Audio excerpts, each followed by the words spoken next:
Hi, Sean. Hello. How are you? I'm good, thank you. Okay. How are Yeah, I'm trying to zoom out, zoom in. Let's try zoom in.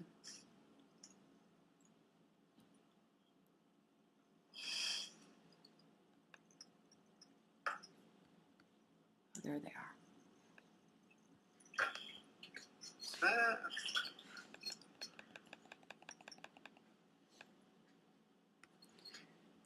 you?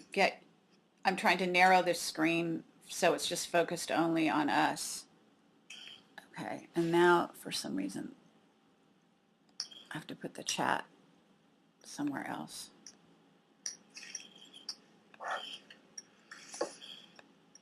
Okay, so that looks good so far.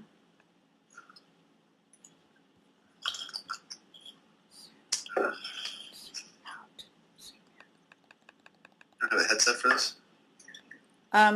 I don't think you need one. If we find out we have echo, you can get one, but at the moment it doesn't look like we need one. And okay, I think this should be working. So what I'm going to do is, can you hear me okay? I can hear you fine. Great. Okay. So I don't know if Melissa has another computer, but you guys can, she can watch on another computer the live stream so that she can tell you how everything's looking if you want. Okay. You just go to projectcamelot.org and click on, just scroll down and click on the poster. It takes you to Project Camelot TV, and you scroll down to, she'll see the live stream picture of you. And there's Okay.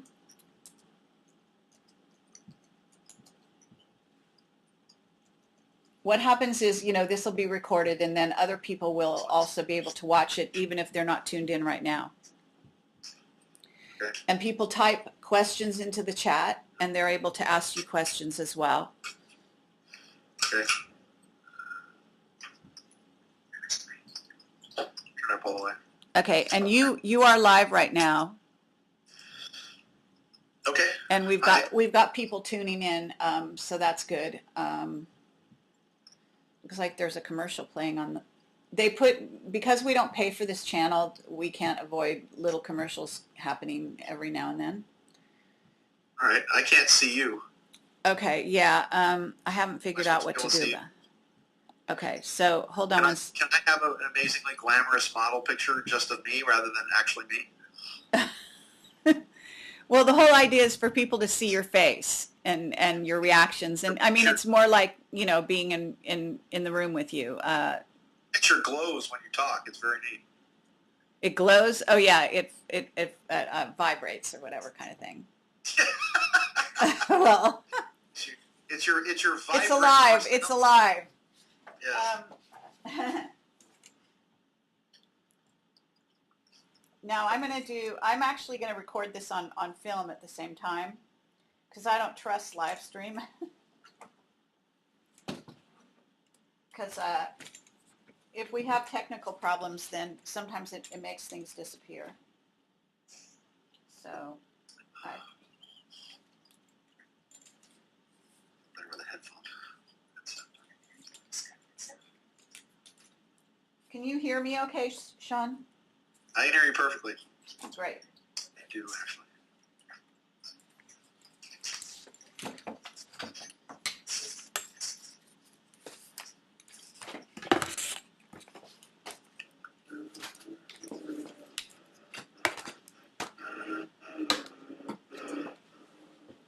Okay, for some reason my video isn't coming up.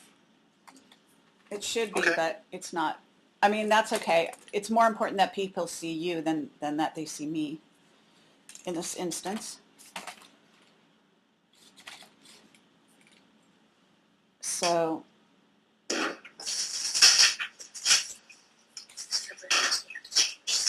like what? Okay.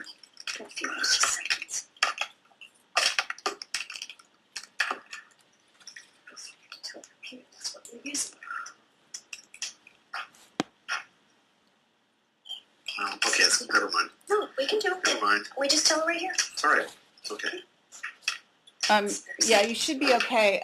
Okay, so we can start. I'm just gonna start from here. I'm not gonna turn it off again and on again. At the moment, you look good. Melissa, you're in the frame. I guess you know that. Yes, I know. Hold on one second. We just need to change a couple of things here. Testing 1, 2. Can you hear me better? Okay, you have sort of a pink or a red light on you, Sean. I don't know if you have any way of changing your lighting, or if you That's fine. want to, but it's up to you. Okay, so let's just start and go with it at the moment. So, Sean David Morton, it's very nice to have you on my show, and this is Kerry Cassidy from Project Camelot. Unfortunately, my video is not, I don't know, the computer doesn't seem to have enough juice to put me on the screen at the moment, so we'll bear with that until it shows up. At some point, it may resolve itself, but for the moment, it's not showing up. But okay. You can hear my voice okay, and I can hear yours, and you are on live stream, live, as it were. And looking very good. So it's lovely to talk to you. And finally, we get a chance to sit down and actually do an interview. We do have people watching, and they will be able to ask questions in the chat from time to time, so we can pause every once in a while and do that. But basically, this is going to be recorded on live stream, and I'm also recording this using a normal sort of video camera, just in case we have some technology issues, which I have had from time to time.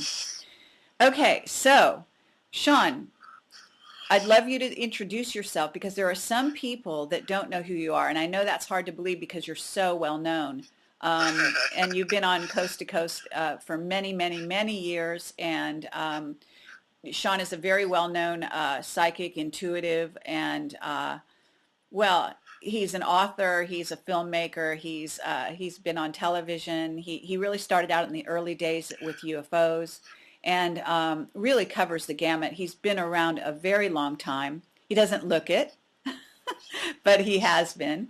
And, I sure feel it, but and I'd love you to just kind of start at the beginning, because this is a 2-hour interview with you, and so we have some time here to really go down some different roads. Okay, well, I think that says it all. I hate blabbing on about myself. It's usually much better to get into the, for me, to get into the conversation and get into the information and get information out there to people. It's just, well, there are people that haven't met you right now, which is really great. Which is we've got 3 books now in the works. Book that we just published, which actually I wrote 2 years ago with Wayne Haley, is called Veil of the Antichrist, to Pray in Cordoba, and it predicted pretty much everything that's going on in the Middle East, and talked about the collapse of various governments in the Middle East that would then become another caliphate, a Muslim empire, if you will. And so it was kind of like taking Nostradamus quatrains about the third great Antichrist and the guy in the blue turban, if you will, and then meshing that with current politics of what was going on.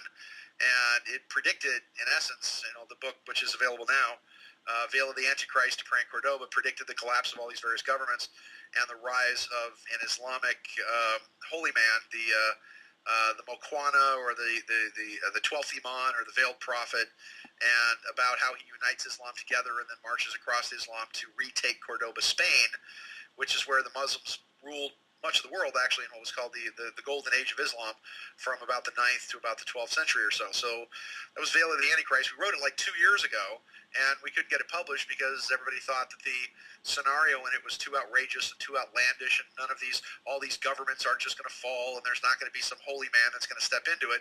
And now here we are. Exactly everything that was predicted in the book is now, in fact, happening and all coming down. The other book that we have out there now, myself and my writing partner, Dr. Wayne Haley, is a memoir of a man in black. About 2 years ago, we received from the estate of a man who, they didn't say died, but moved on. A man who was a real man in black, a person that had been feeding us information from the inside about everything from super technology to extraterrestrials to planetary defense systems to what was going on at Area 51.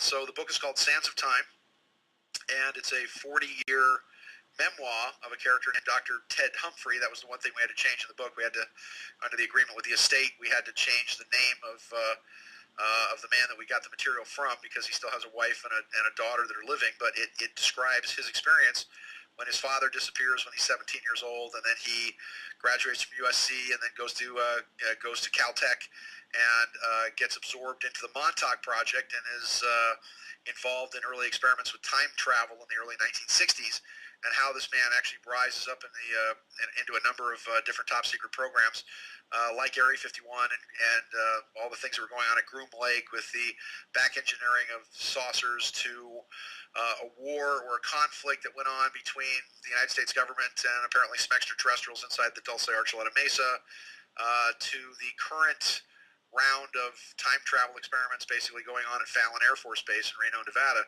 So Sands of Time is out there. It's actually it's kind of a rare edition, because we've printed a few to get out there to just kind of friends and family and fans, but it's in the process of getting picked up by a very major publisher, and we're working on a 13-part miniseries right now, which we're going to pitch to some some television executives and all.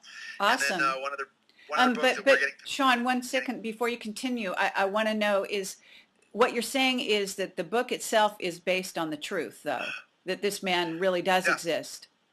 Well, part of this is that another thing about this, that not only did the person actually exist, but as part of the science that he gave us, and this was part of the ground-shaking part of this, part of the science that he gave us as part of this to prove that that we weren't just pulling people's leg, is he actually gave us the mathematical equation of the unified field theory.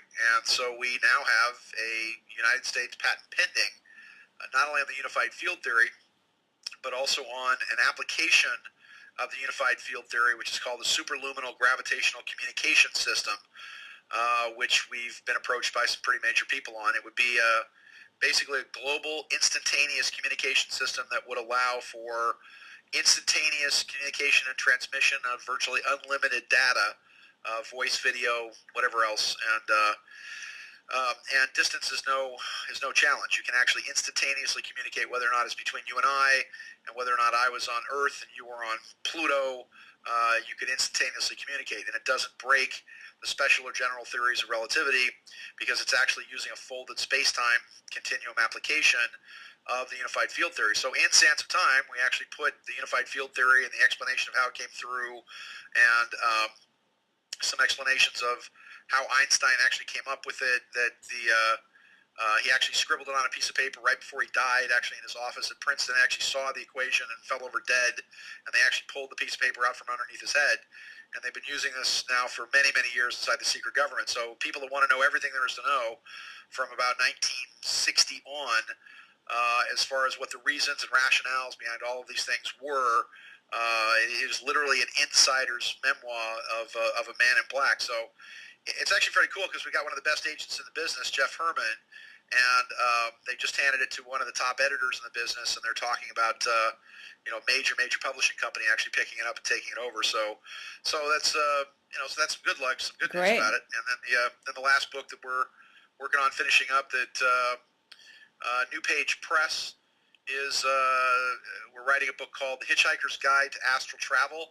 Everything you always wanted to know about getting out of your body, but were afraid to ask. So that's going to be a book about astral travel and about spiritual exercises and all that. So that's the writing aspect of it. Sands of Time, Veil of the Antichrist, and Hitchhiker's Guide. Sands of Time and Veil of the Antichrist are available. If you want to get it over the internet, you can go on my website. SeanDavidMorton.com, SeanDavidMorton.org. And the other book will probably be available after the first of the year. So that's that. And as far as I go, I'm looking to be possibly directing another movie this summer, possibly, and just been speaking at a lot of expos.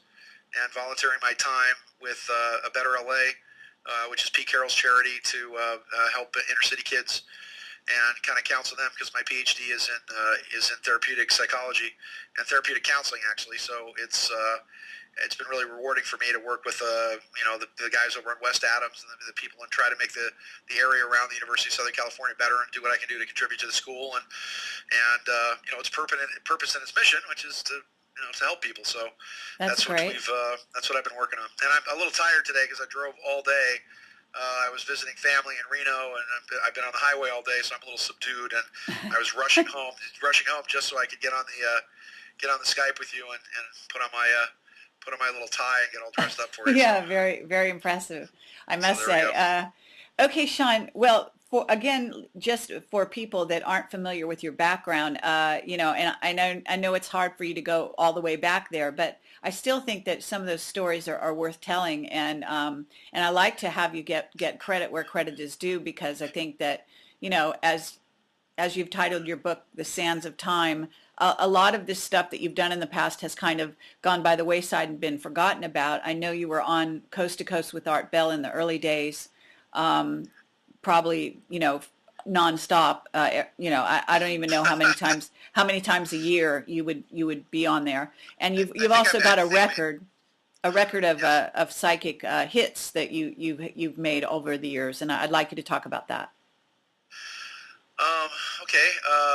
Well, when Coast to Coast first started out in '91, it goes all the way back to the beginning of the phenomenon of Coast to Coast. Art Bell was just kind of a guy in the middle of the night that was sort of a right-of-center political talk show host. And when we started going out to a place called Area 51, let me see, the evolution of Coast to Coast is kind of interesting, because in 1990, I worked on a documentary series called UFO Contactees, and it was executive produced by Joe Randazzo, and Richard Kashansky was our cameraman, and we traveled around the world for about 4 months doing the most extensive documentary actually ever done at that time on the UFO contactee movement, or people that have been contacted by UFOs. Anybody had a dog barked at a UFO, we went out and talked to them, and we talked to scientists, researchers, contactees, abductees, and we traveled all around the world in the early part of 1990. But we went to Canada, up and down the East Coast, went to South America, went to England. We were in England when the modern crop circle phenomenon was beginning, camping out in the fields. Went to Billy Meyer's farm in Switzerland. Met Dr. Anthony Ribera in the Humo case in Spain. Went up and down Italy to Genoa, the Fortunato Zanfretta case. All these massively famous cases in Europe. The Alice Haggerty case in Cape May, New Jersey, who was being abducted and taken on board craft and being used as a breeder. What happened? We put about 600 hours of video together of all of these individuals, and then one of the people, just to bring it back around to Art Bell and Area 51, that we interviewed was a scientist named Bob Lazar, and Lazar at that time had just kind of defected from Area 51, and he said, well, look, you don't have to believe anything I say. Go out to the 18-mile marker on Highway 375 by this mailbox on Wednesday nights about dusk, between about 6:30 and 9:30, and you'll see them test. You don't have to believe what I say. So a year later, in February 25th, I think it was, of 1991, it was kind of weird because it was the anniversary. It was the anniversary of the Battle of Los Angeles, which they made a movie out of, which happened on February 25th of 1942, when this big UFO parked itself pretty much over Culver City, Playa del Rey, Marina del Rey, and just hung there for hours while the military bounced like thousands of rounds of ammunition off this thing. But I took a friend of mine who was a reporter from the LA Times, and some other friends out there, and she was in a car with a reporter ahead of us, and myself and my other buddy Jeff. We're in a car and literally almost got hit by this UFO. This thing came right down in front of us, stood on its edge, started swirling around, doing all kinds of crazy things. We smashed the car into the side of the road. We ran after it. We got our faces all burned by it when it started coming towards us, and it lit up and made this kind of ringing sound, and then kind of shot off. And we ran back to the car and drove all the way back down to the road. And the people that have been going out there since November, December were Anthony Hilder, Norio Haikawa, Gary Schultz. I mean, they were kind of the diehard guys that had been there like November, December. I didn't get out there until February of '91 or so.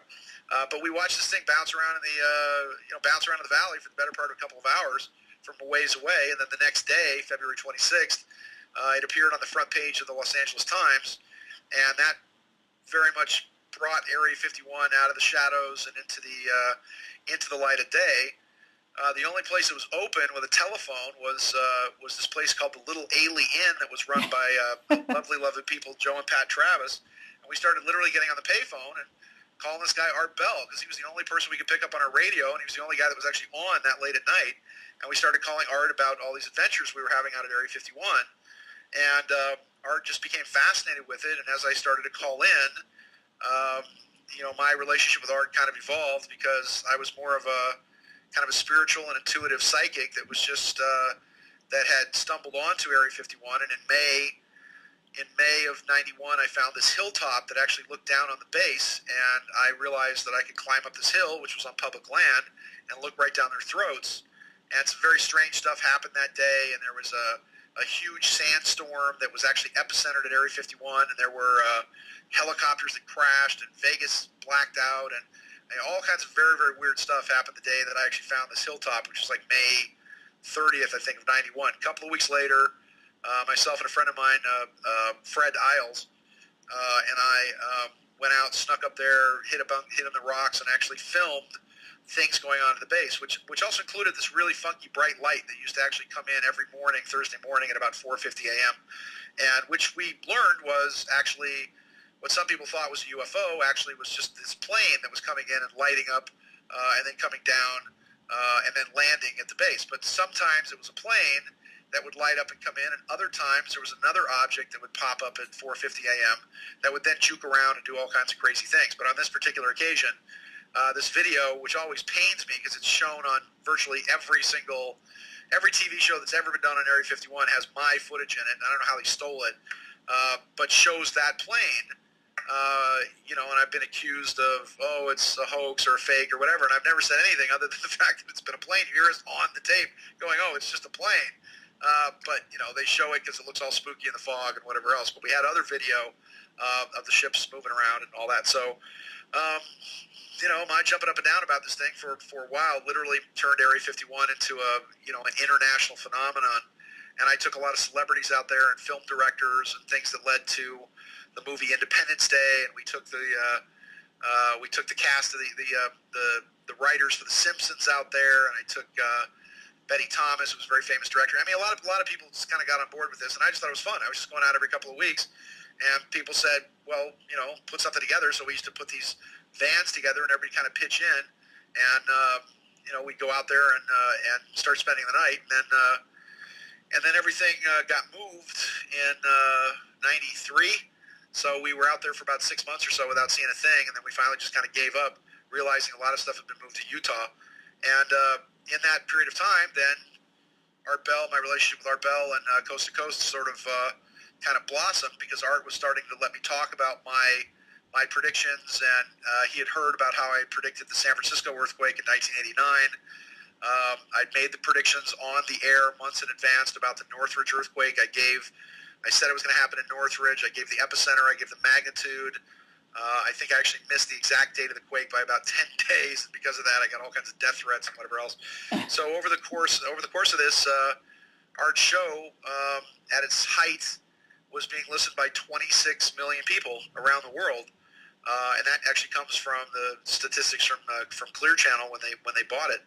But 26 million people. It's certainly the current host certainly doesn't have that many people on it now, but it's which is really kind of a shame that the show has gone down as much as it has.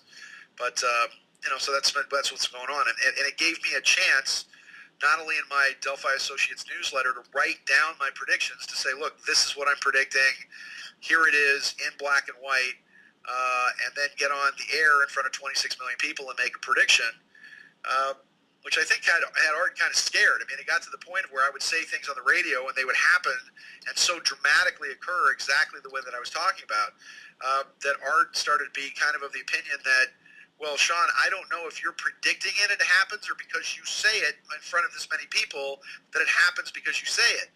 So he started sort of muzzling me on some of the predictions. And I said, well, you have all these other guys on that make all these crazy predictions about the end of the world and whatever else. And he said, well, yeah, Sean, but, you know, we all know they're full of crap, and the stuff you say happens and the stuff they say doesn't. So, but anyway, that led to a relationship with Art over many years until Art, you know, retired in 2003. Which actually, let me do this because it'll link into, I think, what we're talking about. It'll sort of highlight the Art Bell and the predictions and what you're seeing happen in the news and everything that I've seen happen over the last week or so with what's been going on with the current administration and foreign affairs. It's literally made me like throw up in my brain a little bit. I'm literally becoming like apoplectic every time I watch the news, like screaming at the news because, you know, there's so much vitriol and so much bile and so much hate and so much I can't stand it anymore. So let me give you an interesting thing here about my relationship, if you will, with Osama bin Laden. In 1992, I wrote a manuscript which was called The Millennium Factor. And in 1992, in this manuscript, I had a vision of a man in the future around the turn of the century, the 21st century, that was going to be a great antichrist, that was going to be a terrorist, that was a person that was going to terrorize the world. And I saw him holding up his fist with a red ring. And I worked with this friend of mine, Stephen Hills, the late, great Stephen Hills, who was a police artist, to actually come up with the face of this man that I kept seeing with this red ring that was threatening the world. And I actually had under it, at the top of it, I made it look like a wanted poster where it said, wanted, dead or alive, the Antichrist on it. And I had all these predictions about this man that was going to be terrorizing the West, that was going to be, you know, Islamic and have something to do with this. So years later, in 1994, as part of an experiment that I did that had to do with remote viewing about 100 years in the future. And this is one of the things that I was one of the pioneers of a technique called remote viewing, and this had to do with a series of techniques that were developed by Dr. Russell Targ and Hal Puthoff and Ingo Swann at the Stanford Research Institute. Well, Russell's daughter, Elizabeth Targ, Dr. Elizabeth Targ, and I dated for quite some time, and we began to expand on Russell's work, and I took their scientific methods and modalities of how to teach people to have psychic powers and be able to see things remotely from them in time and space, and then put it with my spiritual training, because I had lived in a monastery in Nepal. I'd actually studied with the Dalai Lama in Dharamsala in 1986 for about the first 3 months of the year or so, and then I actually lived in a monastery in Nepal for about 8 months or so after that. So I started combining my Eastern training with these Western techniques that they were calling remote viewing. And Elizabeth and I were coming up with some fantastic things. I mean, we were learning how to predict the stock market and learning how to predict roulette wheels. We could go to Vegas and win like thousands of dollars using this technique. So it was pretty fun. So in the course of this, in 1994, one of the techniques that I learned when I was in Nepal had to do with what we call a Tibetan soul transference. And in essence, it means moving along the timeline, not only of your past lives and existences, but being able to go into the future to your future lives and existences. So to make a long story short, what I did is I went forward 100 years or so and traded places with myself further down the timeline, whereas I, from 100 years in the future, came back and spoke to a crowd of about 1,000 people or so at the Anaheim Learning Life Foundation. And this was a recorded conversation that was then later transcribed. Well, the remarkable thing about this is that the transcription of this session became legendary because it predicted so many things that were happening in the future. So getting around back to Osama bin Laden again and all that, in 1994, sorry about the long story, in 1994, in that transmission, myself in the future, if you will, whose name is Vajra, actually from 100 years from now, said that in 2001 there would be attacks on Washington, D.C. and New York City by an organization called the Islamic Jihad, and that these Islamic attacks on New York and Washington would then lead to the United States going to war in the Middle East, which would then lead to basically the bankruptcy of the United States, and the United States going, and remember, at that time, this is 1994, the economy was booming, we were experiencing the longest period of peace in our history. I mean, there was a 10-year period in which there was just nothing but money being created and computers, and it was the longest period of peace in human history from 1991 until approximately 2001 or so. But the specifics of the prediction were terrorist attacks in New York and Washington, D.C. that would then lead to the collapse of the United States government, the bankruptcy of the United States, a nonstop wars in the Middle East, which would then lead to civil wars in the United States because of the collapse. So all these things came down, bing, bang, boom. So when the September 11th attacks happened, okay, moving forward a little bit, in late 1997, early 1998, they started talking about this guy, Osama bin Laden. And the minute I saw his face, I identified him as the guy who I was trying to draw the painting of in 1992.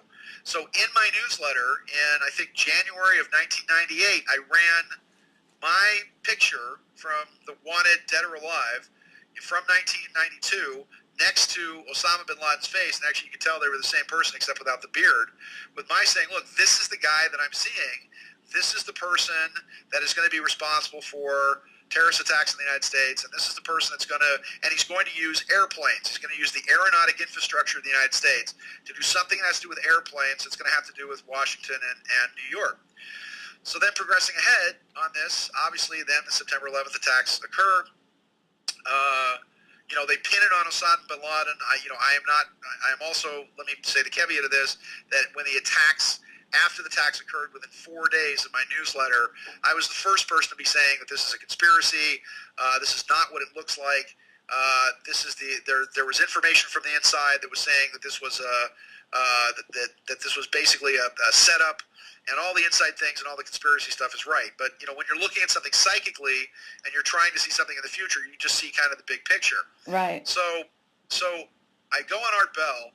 This is a very interesting thing. Because of my work with remote viewing, I was contacted by some people in the Pentagon. Specifically, I worked for two lady colonels inside the E-ring of the Pentagon who had put together something called Project Foresight. And Project Foresight was using, and it wasn't just me. I think I got tapped into it through a friend of mine who knew the colonel who was looking for this. They're putting the same kind of program together now, by the way, through not DARPA, which is the Defense and Advanced Research Projects Agency, but through IARPA, which is the Intelligence Advanced Research Projects Agency, where they're now, once again, looking for psychics and looking for people that are willing to work with the military and do whatever. So it wasn't just me. I was just one person with a whole group of people, but what they would do is that they would give you a series.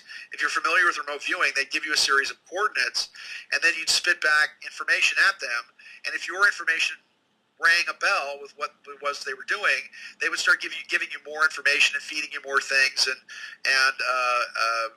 basically expand your role in it.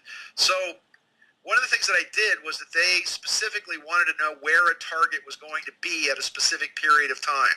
And I was the one that figured out that this was Osama bin Laden that they were talking about. And what they wanted to know is the longitude and latitude. They wanted to know a location and a window of time where he would be at a certain place at a certain time, out in the open, literally. And so one of the things I saw, and this was December, this was after the attacks, but this was somewhere around mid-December, so about December 15th when I did this for the Project Foresight guys, I predicted that bin Laden, with a caravan of people, would be traveling through a particular pass near the city of Khost in Afghanistan at a particular longitude and latitude. And the time window I saw for this was January 25th to February 5th, that he would be in this location at that time. The problem when you're viewing things in the future is it's very, very tricky and almost impossible to get an exact time frame for what it is you're looking at. And I came up with a technique, literally using all kinds of different things like pendulums and feelings and working with maps and whatever else, and understanding how these waves kind of ebb and flow to at least be able to come up with a window, a time frame window as to when this was going to occur, which I've been pretty good at it in giving the timing of everything from earthquakes to natural catastrophes and whatever else. Okay, so but what year were you talking about? This was 2001. This was December of 2001. Okay. Okay, so in December 2001, and I said, well, is this classified? And the colonel said, well, not really. And I got on Art Bell's program, and I talked a little about Project Foresight, And on December 28th, people can go back and check the archive if they like, but on December 28th, on that show, and it was kind of funny because Melissa and I were actually in Las Vegas, and we were doing remote viewing to actually win. I think we'd won like $13,000 at the roulette table doing the remote viewing techniques, and so we turned like $1,000 into like 13 grand, and we were doing really well. But on December 28th of 2001, I told Art about the Project Foresight experience, and I said, look, Bin Laden's going to be at a particular place in a longitude and latitude between January 25th and February 5th. And you're going to see, some big stuff in the news where I think they're going to get him. And I think they're going to, kill him, or something's going to happen at that period of time. Well, lo and behold, remarkably enough, on February 5th, the military announces, and once again, you guys, all you internet weasels out there can check this if you like, but on February 5th, the military announces that they were tracking a caravan of people moving through a pass in Koust that they believed was Osama bin Laden and his crew, and that they struck this caravan with a Predator drone and basically blew them up. And now what they were doing is that they had gone to the scene where they'd blown up this caravan, and they had collected tissue samples and blood from they collected the bodies, but also tissue samples and blood from the scene. And on February 5th, they were asking members of the bin Laden family to provide DNA so that they could actually match the tissue samples and the blood with his family. And it was actually confirmed that they actually found some blood and tissue samples from Osama bin Laden, which led the military to believe that they had struck the caravan and hit him, but that either his body was taken away or he somehow got out alive. Now, I heard, after this period of time, I heard a couple of different stories. I had heard that bin Laden had actually been cornered in a safe house in Afghanistan, and that a Delta Force team went in, and he managed to escape underneath the house with a series of tunnels, and they blew up the house and killed a bunch of our guys going in. But that he eventually died of wounds inflicted from this at some point around late April, early May. Later on, these intelligence people told me no, he actually died from renal failure, from the failure of his kidneys, and that he died actually not only from renal failure but also from injuries that he got from the February 3rd attack, and that he had actually died in March of 2002. Now, it is interesting because now with all the current fuss about our supposedly, in quotes, killing bin Laden, you'll check on the internet and you'll find that bin Laden apparently is actually part cat, because he's got 9 lives, and there's been 9 different reports of how he's been dead and alive and dead and alive and dead and alive. I mean, this is like they should reshoot Weekend at Bernie's and actually put Osama bin Laden as the star with, guys like moving him around. Exactly. Oh, God. So nuts. Okay. So, yes. Let me just progress forward to this. So, so that was that. So everybody told me that he was dead. Christopher Hutchins was saying he was dead with Vanity Fair magazine. All these experts were saying he was dead. They kept popping up with these ridiculous videos where they had fatty bin Laden and skinny bin Laden and all these tapes that the CIA was always saying were real, that the FBI would never confirm because they didn't want to get sucked into what was going on with CIA. So everybody from the Pakistani government was saying that he's been dead this whole time. Apparently what's been happening is that in March, apparently they must have gotten his body and put him on deep freeze somewhere. This was the theory, that they actually froze the guy. So he's literally like Frosty bin Laden. Frosty bin Laden was a terrorist, they say. Let me see, there's got to be a song in there somewhere. Frosty bin Laden was a terrorist, they say.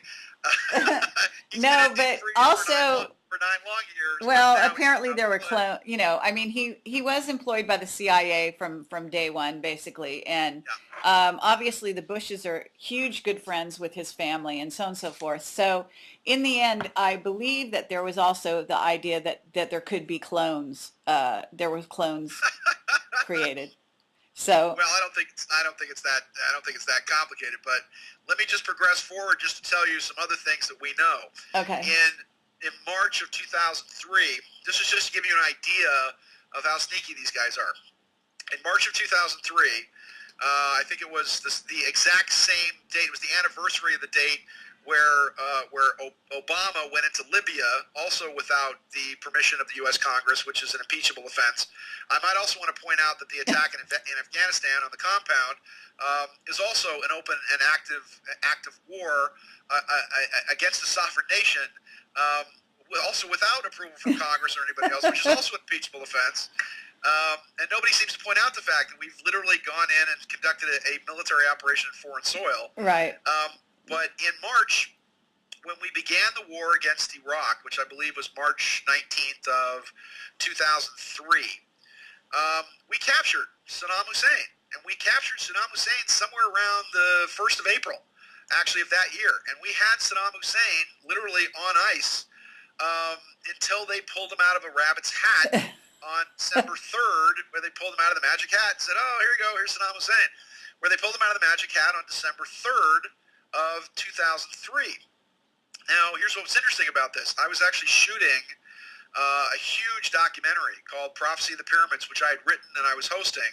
And we spent about $500,000 on this thing, which was supposed to be a TV series called Challengers of the Unknown. And I was we'd spent about 2 months actually shooting in Egypt. We'd actually shot inside the Great Pyramid of Giza for a couple of weeks at night, which was actually really cool. And it was the same day when they pulled Saddam out of the spider hole and the Marines had their boot on his head and the whole thing. That was the same day that they had busted into Michael Jackson's house. So it was an interesting kind of thing where Michael Jackson was on TV going, and they took pictures of my penis and my buttocks, and it wasn't even my good side. So so I'm in this Casbah, literally in the bazaar, and they're showing it on Al Jazeera, and everybody in this place is losing their mind. They're like, Turka, Turka, Turka, And I said, why are they so upset? And my friend said, Mr. Abbas, actually, who was head of this film production company, said, well, it's as obvious to us that they captured Saddam. They captured Saddam in Hollywood. They captured him in Hollywood, and now they show him to us. And I said, what do you mean they captured him in Hollywood? And he actually said something to people and told everybody to calm down and, let me explain this to my American friend. And everybody shuts up. And he takes the clicker on the TV and he stops and he rolls it back. It was like one of these DVRs. And he stops it for a second. He says, tell me what you see in this picture. And I said, well, there's Saddam, and there's a guy, and there's some trees behind him with some flowers. And he says, yes, what kind of trees are those? And I said, they're date palms. And he says, and when do the date palms bloom? You know, my friend, you are very good. You spend much time in Egypt. When do date palms bloom in Egypt? And I said, well, they bloom in March and April. And I was like, hey, this picture was taken in March. And I'm like, oh, yeah, and then I got very upset as well.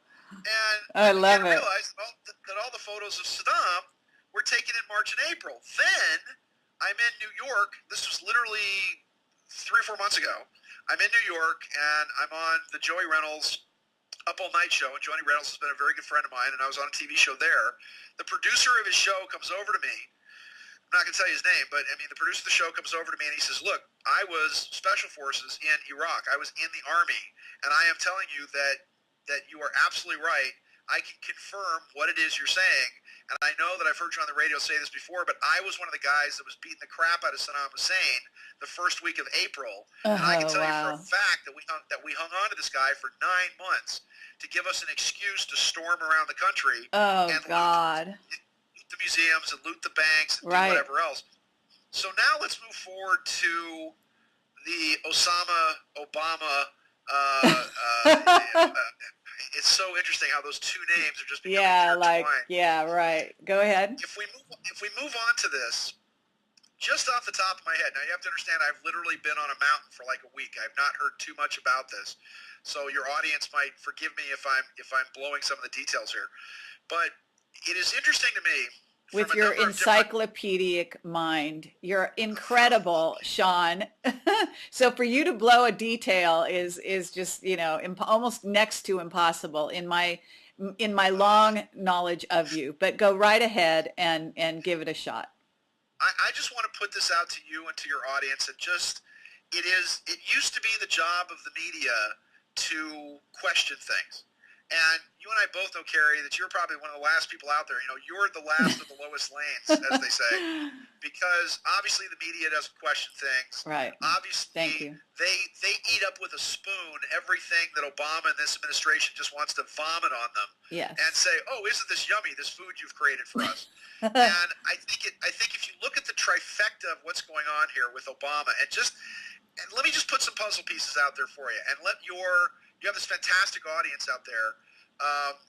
And let your audience maybe come up with some conclusions or come up with some of this. I think this is kind of interesting. If you look back to 3 weeks ago, to when this started, and let's just give it until say April 1st. If you look at April 1st, and I was expecting a number of really interesting things to occur. Number one, Terrence McKenna came up with something called the Time Wave Zero software. And I knew Terrence. He lived in Half Moon Bay. I grew up in Northern California. We used to go over the hill and go to Terrence's house. All I can say is if you ever went to Terrence's house, you never ate the desserts because you never knew what was actually in the desserts. You know, Yes. You'd be there like 2 weeks and think, whoa, what did I just eat in that brownie? When Terrence was doing his Time Wave Zero software, I had one of the original copies of it on a floppy disk that I used to use in my old Mac Classic. And the latter part of this month, from about the 20th of April to about the 15th of May, is a massive spike in what they call a novelty wave or a novelty curve. And these novelty waves are becoming higher and bigger and bigger and bigger as we move through 2011 and then on to 2012. So if you look at the last couple of weeks, all of the novel things that have been going on. For example, you have Donald Trump, a billionaire worth arguably, $2.6 billion, is now actively going after the President of the United States to question as to whether or not he was actually born in the USA or not. Well, suddenly, even though Governor Abercrombie, one of the best friends of Barack Obama, says as of January 28th, I'm the governor and I can't find the birth certificate. There is no birth certificate. It doesn't exist. It's not here. Obama then turns around, just sends his lawyer and says, well, I just didn't get around to it till now. Bam, here's my long-form birth certificate. Right. Now, again, with no internet input, with nothing else, I looked at this birth certificate, so this is purely my opinion, because I work in the newspaper and magazine publishing industry, because I published a newsletter for 17, 18 years or so, because I work with Photoshop. This is one of the worst forgeries I have ever seen. That's what I hear as well. All I did was blow this up a little bit. And I'm just looking at it going, okay, there's a bunch of numbers on here that one of them's faded, two of them have been changed. Then I look at the security paper on the edge, and it's completely different. This is why they have security paper, so people can't monkey with documents. The edge of the paper is a completely different design as what's on the inside, which is blurry, which means somebody's laid it in. Then this isn't even a photocopy. It's a Photoshop document that's been layered, brought into Illustrator, flattened, and then turned into a PDF. And then if you look at the information on the birth certificate, just the information alone, those are the technical things that are wrong with it. If you look at the information on the certificate, that alone should be triggering a congressional investigation for example, number one, I believe it was and I don't have it in front of me, but it was the Kilapani Gynecological and Obstetric and Pediatric Hospital, I think is what it said on it. This hospital did not exist until 1973, and it certainly was not named that when Barack Obama was born there in the 1960s. The other thing was that they listed his father, Barack Obama Sr. This is interesting because they had Ann Dunham, and then they had to write the word Stanley on top of it, like she'd forgotten her first name or something. And then Ann Dunham listed her race as Caucasian, but it lists Barack Obama Sr.'s race as African. Well, African is not a race. Africa is a place. He's Negro, and that is what they put on there, which means that the same politically correct people that put this together also put together the same laser copy fake that he put out there, which also said African on it, by the way.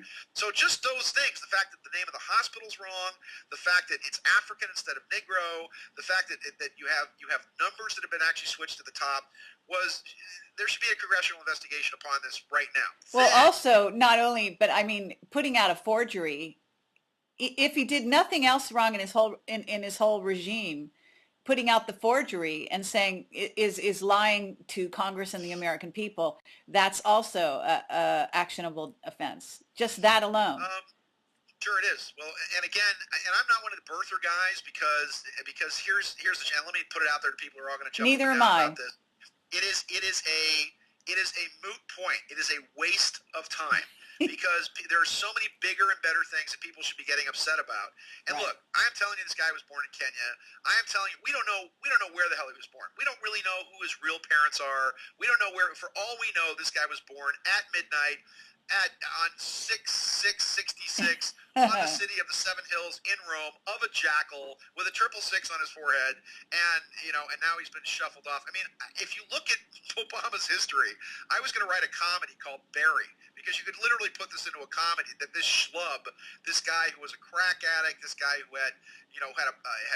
was on crack and chain smoked and flunked out of Occidental College, then goes to Columbia and then disappears. He's classmates with George Stephanopoulos for 3 freaking years, and George Stephanopoulos can't remember a well-spoken black guy that he supposedly went to school with at Columbia. Then he suddenly appears at Harvard, and he gets into Harvard and gets a full boat scholarship at Harvard because it's paid for by Min El-Sur, who's the finance minister for Saudi Arabia. Really? Really?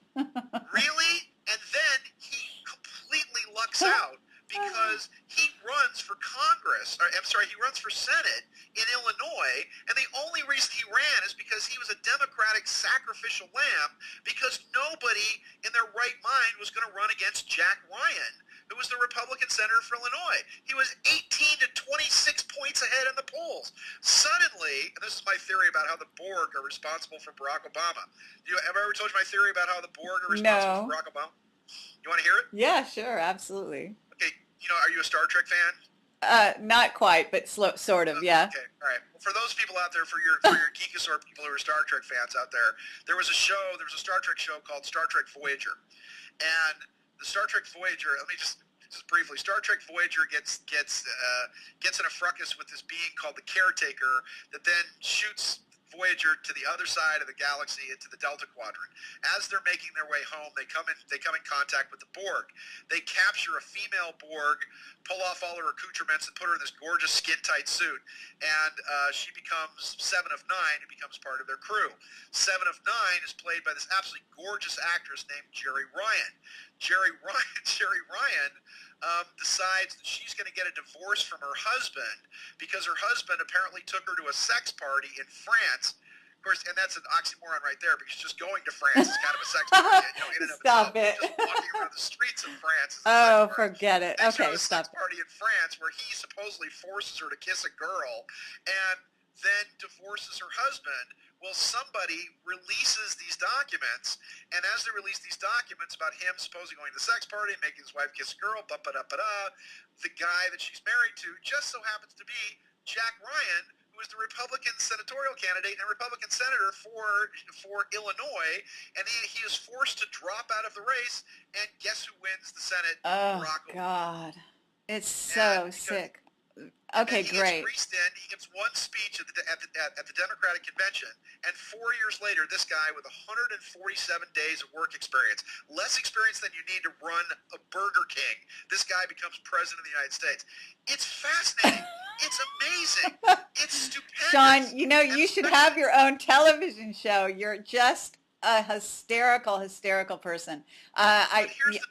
Kerry, the theory is that he not only knew personally, but worked for, ready for this, Osama bin Laden, because he spent time in Pakistan and Afghanistan in the early 1980s as a cutout agent for the Central Intelligence Agency. Yeah, I've been hearing that lately. Yeah. Oh yeah, because that's the case. Yeah. How does he get up with? How does he get taken to dinner by the president of Afghanistan? How does he get hooked up with the finance minister of Saudi Arabia, who pays for his Harvard education? Because how does he go to Columbia and have nobody know who he is? Because he was a cutout. He tells us in his books that he went to Pakistan and Afghanistan because Americans could go there, because he had a passport that said he was Indonesian. So if somebody wants to school the Donald on constitutional reality, you can't be. Forget about the birth certificate. If he was born in Hawaii, that's fine. But you can't be a dual citizen and be president of the United States either. and he gave up his U.S. citizenship when his mother gave up her citizenship, and when he was adopted by Lolo Soetoro, when he was abandoned by his communist radical revolutionary. Okay. But let's get to some more important stuff, because I appreciate that. It's hilarious, and But you it all should. links to Osama bin Laden. It all I links to I what's hear going on you. with I Osama bin Laden. absolutely. There's no doubt about it, and the absurdity is just everywhere. But let's Okay. talk about the Japanese issue, the nuclear fallout that's going on. Let's talk about that from your perspective. I'd like to hear your take on what you think triggered the earthquake and the subsequent meltdown over there, and what you Okay. think is the reason for it, because it appears to be part of a targeted job. Okay, as long as you're telling me that your listeners aren't going to be mad for me telling you exactly what's wrong with what happened with the whole death of Osama bin Laden. You don't want to hear that part. Well, I mean, I think I take it as a given, but yeah, if there's a caveat to the final story, go right ahead and finish it. Here's the caveat. I'm sorry I got off on that. Kerry, it's nice to talk to you because I've just been mad for the last 2 weeks. I've been throwing Well, I'm thrilled to hear all of it. I love it. I just want to get to the really important matters, but go right ahead, please. Right. Please cover this. Here's where it gets weird. I had Obama's plane literally fly over my head. I'm riding my bicycle along the beach here, and I actually went out there at about 9:30 in the morning to watch his plane, Air Force One, fly over me while I was there. Where was he 3 weeks ago? Supposedly, they hatched this plot 3 weeks ago. He became aware of this intelligence that Osama bin Laden was in this compound 3 weeks ago. Where did he go? He went to Hollywood. He visited film studios. He went, and here's your Japanese connection, he spent the day at Sony Studios. I want you to remember that because it's part of the puzzle piece. And part of the puzzle piece is he came to Los Angeles and met with studio executives here, supposedly at the same time that he was getting this intelligence about where Osama bin Laden was, which I think is very suspicious because it's starting to look very much like a wag the dog scenario. Yes. That whatever they claim happened there didn't actually happen, is what I'm saying. Yes. Because here's where it gets weird. It gets weird, first off, the fact that they get him on May 1st. And May 1st is the celebratory day of all communist nations around the world. It's the creation of the Bavarian Illuminati, which then founds the Chinese Communist, Russian Communist. So May Day is the day. And also the name, May Day, as an emergency term. That's number one. Number two, where Osama bin Laden supposedly is right next to, it is a 5-minute drive down the street to a gigantic Pakistani military base. You don't think they could have just picked up the phone and called the Pakistani military and said, could you pick this guy up for me? They're right across the freaking street, for God's sakes. No, he puts Kill Team 6 into action. I might also want to point out that not only does he visit Hollywood and Sony Studios at that time and have some very long conversations with studio executives, but about a month ago, Tom Clancy, who has not written a book in 10 years, puts out a book which is basically, I forget the name of it, but it's exactly the scenario. Oh, really? Tom Clancy is describing exactly Kill Team 6, finding bin Laden in a compound, and the whole 9 yards. Right. So there's where it goes. They send in here's where the forensics are completely off. They send in 2 helicopters, I believe it was. I was trying to look at the news here to see if it was 3 or not. But there's 2 helicopters that come in. One helicopter apparently is the most advanced piece of equipment we have. And you know why it's so super secret and so super amazing, Kerry? Because it's designed to apparently explode the minute that it lands. And that's exactly what happened. Oh, no. Because it lands inside the compound and explodes. Oh, so now they're trying to tell us that, and this is just the forensics, a Black Hawk helicopter has a pilot and co-pilot and has enough room on the inside for about 8 commandos on the inside. Remember, one of the helicopters exploded. They supposedly went into what they had first claimed was a multi-million-dollar compound where he was living in comfort. And yet you see the photos of this thing, and it literally looks like a taco stand in Tijuana. I mean, it's this ramshackle piece of crap slum. Then they have, and this is where it stops making sense, all right? Like the old song by the Talking Heads. There's 24 guys on the strike team. These 24 guys spent 40 minutes inside this compound, supposedly having a vicious firefight with the people in the compound. Apparently having a vicious firefight with apparently most of his wives and a couple of kids and whatever else. But they pull out 24 guys, including a dog. They have a hero dog as part of the story, because the dog somehow went in and like they trained him to bite anybody that smelled like hummus or something. And he goes in, and the hero dog. Have you seen the story tonight on the news about the hero dog? I haven't seen that. No. They have a hero dog, a German Shepherd, who goes in. 24 guys, a dead body, a hero dog, computers, boxes of files, etc., etc. How does this all fit on one helicopter? Think about it now. And they take it on one helicopter, supposedly. And here's the other thing. The Russians took photographs of the compound the day after this happened. There are no bodies. Where are the bodies? There are no shell casings. Supposedly there was this firefight. Are they cleaning up all the shell casings as well as, as they're going? So there's no shell casings. There's no body. There's some blood laying around. And here's the biggest thing. Everybody knows from the get-go that bin Laden has kidney failure. He should have been said, even if he was still alive, do they mention a dialysis machine anywhere? Think about it. Dialysis machines weigh about 1,200 pounds, and they're the size of a freaking steel refrigerator. And if he was still alive, he had to be processed on a dialysis machine basically every 2 to 3 days, which means he needs a doctor. He needs a medical supply. Well, he was doing that down at the military base. Is that what he was doing? Yeah.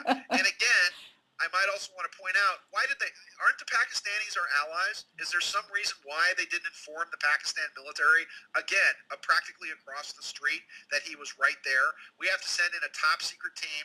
We don't tell the Pakistanis. And now the Pakistanis are saying, you've attacked us. You actually executed a military operation on our soil, which means we want you out of our country now.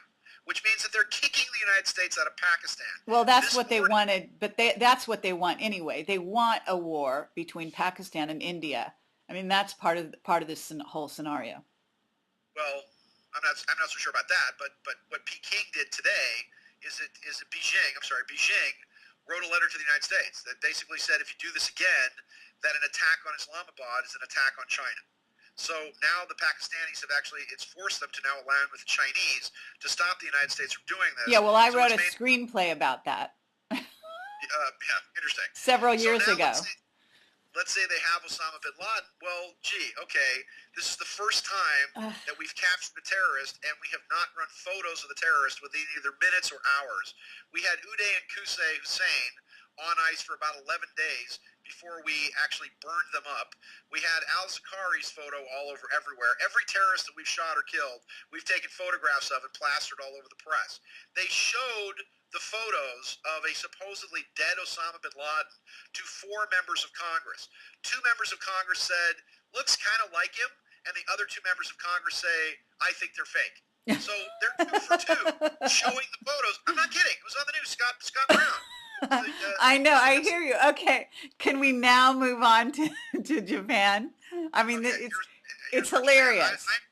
I'm telling you that what has happened with the wag the dog scenario, with the visits to the film studios, with, I believe, a staging of this, because remember, they built a set. They used the word set of the compound, not a mock-up of the compound, but a set of the compound, that I think this was enacted beforehand, probably on a Hollywood soundstage somewhere, to give them all the exciting graphics of this. They show this incredible photograph of all these people supposedly watching something where it looks like Hillary has her hand over her mouth in shock, and they had her on the news tonight saying, no, I have allergies and I was coughing.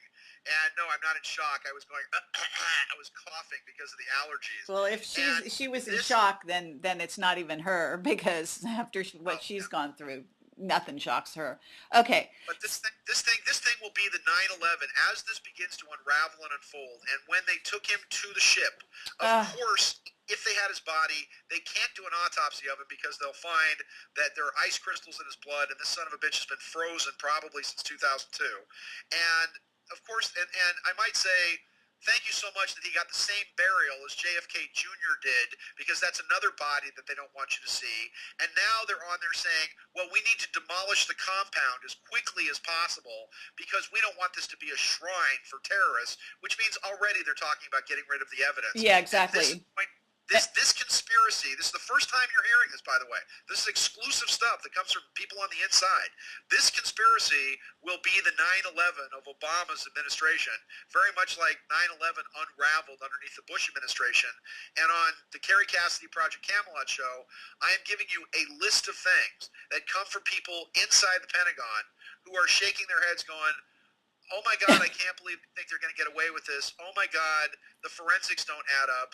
The Russians are saying now that this is a complete hoax. They took photographs of the whole place. No bodies. I don't know why they want to make such fools of themselves. That's the issue. Where are they going with this? That's the issue. You see what I'm saying? Here's where they're going with it. I'm telling you where they're going with it. They're going with the fact that they get rid of Bin Laden, and now we're talking about a massive terrorist attack in the United States within the next 3 months. That's what everybody inside. One that they can substantiate that the reason why we've been fighting these guys for so long, et cetera, et cetera. I know. I heard this mainstream radio broadcast today where they're actually going, see, this is what they've been doing. I mean, it was unbelievable. The newscaster had completely bought and paid for the entire thing. He believed everything. It's shocking. It's it's just a tragedy. Okay. Thank you, Sean. Okay, now let's talk about Japan. Okay, so that's that. I am telling you again. Now they're claiming they've got his 3 wives, but the forensics don't add up. The math doesn't add up. The crime scene doesn't make any sense. The evidence doesn't lead to what they're talking about. There's so many holes in this story. And again, there is no precedent in Islamic law that, well, we buried him under Islamic rules. There's nothing in Islamic law that says burying somebody at sea. But if they had his body that has been frozen since 2002 and they dumped him over the side, maybe they showed him to somebody, but there's no way they could do a forensic autopsy on this body because they would find either ice crystals in it or find out he's been dead a really long time. Well, even if they, yeah, go ahead. Also, Ed Dames was talking about him having been killed, and he talked about it on Coast to Coast anyway. And, for all the people that don't, look, I take Ed Dames, what he says, with a grain of salt, no doubt. But he is right about some things, and he is reporting what the remote viewers had seen. And the fact of the matter is he was killed back in whatever it was, 2001 or 2 or whatever. So, yeah. Okay. Well, again, I was on Coast to Coast on December 28th, and of 2001, and you can go check the archive if you want. And I told you when he was going to be hit. I told you when it was going to happen. I told the military where he was going to be as part of Project Foresight. They hit him, I got on Coast again on that night because Art called me when the news came out. And I said, yeah, I don't think he's dead yet, but they winged him. They did something, and he's running around, and he'll probably be dead soon. And I was told by the Project Foresight guys, because they stopped asking me questions about him, I was told by the Foresight guys that he died sometime. They didn't have a confirmation, but he died sometime between March and the early part of May of 2002, and then that was the end of the conversation. They moved on to other things. Yeah. Okay, Japan. Let's relate this back to, because I think the Japan story, and I've given you all the props and all the credit that I have in every talk that I ever give, is that Kerry Cassidi and Project Camelot, because of your relationship with a fantastic gentleman named Benjamin Fulford, did warn people that there was going to be a catastrophic event in Japan, and that this was going to happen. And I defer to you for the details of this, but as I understood it, in the November missive, I guess, or debriefing by Benjamin Fulford, although he may have been given some, possibly erroneous information, I think that he was saying that something about, and please correct me if I'm wrong on this because this is your field, that the White Dragons knew where the 1,000 people that made up the Rothschild, Rockefeller, Bush, Clinton crime syndicate were, and that unless they began to actively reshape the world positively and begin to release technology, that there would be like a night of the long knives, and within 48 hours they could wipe them all out. And he was saying that if they felt threatened, that they would cause, using HARP, a catastrophic event in Japan which would destroy much of the island. Now, he sort of went overboard a bit because he was also talking about how supposedly terrorists had nuclear suitcase bombs. I can't believe this broadcast hasn't been shut down by Echelon yet. Or that suddenly, banned by the National Security Don't say that. Okay, right? Yes. Go ahead. That he had, that there were terrorists with nuclear suitcase bombs on the San Andreas Fault in California that were going to explode them. And he gave a rather apocalyptic series of scenarios.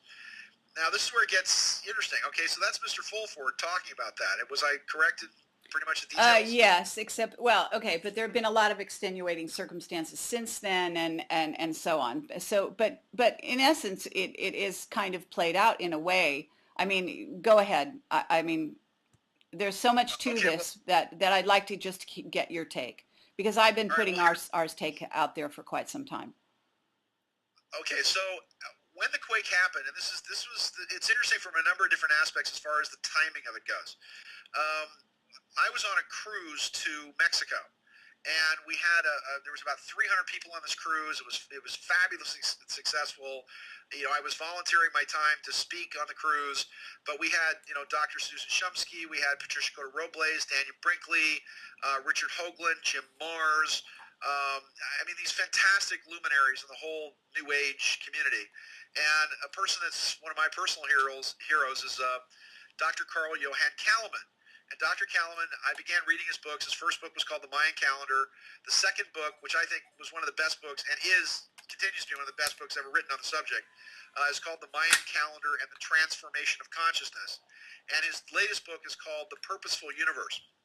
And one of the reasons why we put the cruise together was because Carl, in his analysis of the Mayan calendar, was talking about how March 9th was going to be the beginning of the 9th wave. Now, he has a bit of a controversial view of this because he believes that the Mayan calendar ends on October 28th of this year, of 2011. And here's the interesting debate of all this, is that if you look at John Major Jenkins, if you look at Jose Arguelles, if you look at all of them, and if you actually look at the alignments of the monuments in Chichen Itza, it points to the end date of the calendar as being actually, or a key date for this, the end date of the calendar actually being December 21st, 22nd, 23rd of 2012, which is the more famous date because that's when the sun goes to 27 degrees Sagittarius and directly aligns with the black hole or the great womb or the cosmic rift at the center of the galaxy. But I think they're both right. I think what he sees on October 28th is the conception of something new, of something amazing. It's like, when does life begin? Does it begin when the sperm hits the egg, or does it begin when the child is actually physically born? I think this is when the sperm hits the egg on October 28th. It begins this whole next level of what's going to happen. What he predicted was that at the beginning of the 9th wave, that this 9th wave, and let's just say it's between now and December 21st of 2012, is the culmination point of 16.4 billion years of human evolution. And he said on March 9th, when the wave actually kicked into gear, that there would be global chaos and panic and great natural disasters, and all of these things were going to occur. Well, the quakes actually began with the original Honshu quake, because it started as like a 4.6, and then it was like a 6.4, and then the 9 hit. So literally these quakes that began building into the larger quake, all occurring on the 11/11, the 3/11 date. Once again, Kalaman was talking about it a couple of days before, saying that this is the chaos that was going to occur. And we actually made CNN, because we were on this cruise ship, and they were saying that the Norwegian Star and the Disney Wonder were the two ships at sea, and everybody was all very worried about us. And, I'm like, well, we're in the safest place, because if a tsunami happens, the boat just goes up and goes down. So we're in the best place to be there. Now, this is where it gets a little weird with what went on with the Japanese quake. They have one of the best early warning systems in the world. And there was no warning for this quake whatsoever. They have sonics. They have hydrophonic microphones actually underground. You have the sound of the earthquake that actually was transmitted all over the internet. And yet no real warning of this particular quake. And here's the interesting part about this. If you listen to if you actually break it down, the actual sound of the quake that's on the net, you can find it on YouTube and all over else. If you break it down into various parts, you will actually hear, or you can actually see it, there are spikes that are actually running through the sonics of it. That is what's called a woodpecker frequency, and this woodpecker frequency is a repeating staccato machine gun like sound that occurs when not only HARP, but the ionospheric Tesla array in Siberia, and also IceCat, which is the Scandinavian version of HARP, also called the Scattered Incoherent Array, which is a whole baffle of these things all over Norway and Norway, Sweden, Scandinavia, Finland, all across that part of the world. So this woodpecker frequency begins to pound. They crank HARP like to 11 just as these things begin. And it's interesting because the only intelligence that we have on HARP is what are called the magnetometers. And if you lay the wave of the magnetometer out and you lay the wave of the earthquakes out, the magnetometer readings of HARP are exactly the same. I mean, they lay right on top of the actual wave of the quake itself. So it looked to me, assuming this, that the Japanese earthquake was artificially induced. And the psychic and spiritual aspect of it is Japan represents the third eye of the planet. It represents the pineal and pituitary gland. It's the sixth chakra of the earth. And that's the first interesting thing, that now you have a rip in the Earth's crust that's about 172 miles long, 26 miles wide. You have the island of Japan actually moving about 13 feet closer to the United States. You have the edge of Japan sinking by about 20 feet. You have this wave that actually increases the spin of the planet by, I think, about 5 milliseconds or so, and the quake actually altered the axis of the Earth by 6.5 inches. Now, this means that we've now had two quakes in the last couple of years. We've had the 8.8 earthquake in Chile, and now we've had the 9.0 earthquake in Japan. That between the two of these quakes, they've had the effect of actually speeding up the rotation of the Earth, which is going to be very important when I talk about it in a second. If you then look at how the Earth, the landmass of the planet, and you divide it into three key points, like as if there's like a triangle or like a tetrahedron inside the sphere of the Earth, and you draw a 360-degree line around the circle of the Earth. You with me on this? Absolutely. Okay. Start the point, and you can go on a map and get your rulers out if you want, or go on Google Earth, and you guys can play along if you want.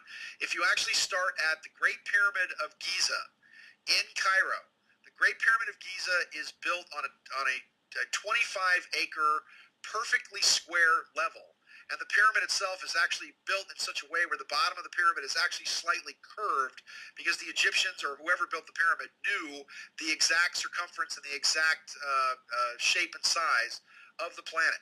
The Great Pyramid of Giza sits dead center of all the landmass on Earth. It also sits directly on top of a gigantic, and it goes down 25 miles or so, but a huge granite plate, which means that if you sounded or put a sonic device inside the Great Pyramid, you could actually ring the Earth like a bell. Now, if you go from that point and you go in a straight line exactly 120 degrees, which is a third of 360, 120 degrees due west, you come out right on top of the Deepwater Horizon, which was the oil rig that blew right on top of a gigantic bubble, if you will, a huge asphalt volcano that they then drilled down almost 50,000 feet. They only had permits to drill down 16,000, but they drilled down about 50,000 feet. Then the whole thing explodes. Everybody knew that this was going to happen. They let it run for month after month after month after month. Interesting? Okay, now you take the exact same point from the Great Pyramid again, and you go 120 degrees due east, and you come out directly off the coast of Japan, actually about 100 miles or so off the coast of Osaka, but you come out right at the edge of where this entire fissure opens. So if you put pressure on that, it would actually pop up as to where it actually did pop up in Honshu. So all three of these points interacting now, and it's interesting that you have the riots and the regeneration and the government toppling in Egypt. You have the Deepwater Horizon, where that oil is allowed to spew month after month after month, and now you have a 9.0 earthquake in Japan both of these events are altering the rotational frequency of the Earth. You're bleeding liquid out of one, almost as if you're puncturing a blister or a bubble on a basketball. You're actually ripping the Earth's crust in another one, actually moving the tectonic frequency of Japan at the same time and speeding up the rotational frequency of the Earth.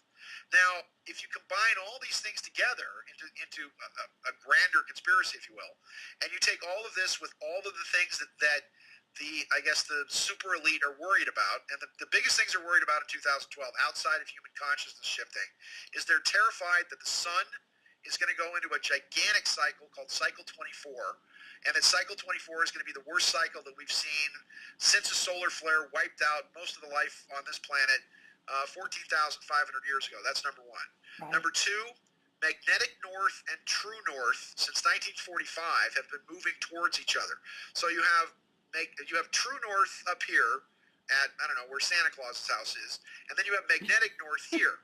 So we start testing a bunch of atomic bombs, right? We start dropping 1,700 bombs on our biggest enemy, which is apparently Las Vegas, because we drop all these bombs on Nevada. And then you have thousands tested by the Russians. We knock the Earth slightly off kilter. We literally knock the planet off its axis. And now magnetic north and true north are now moving towards each other.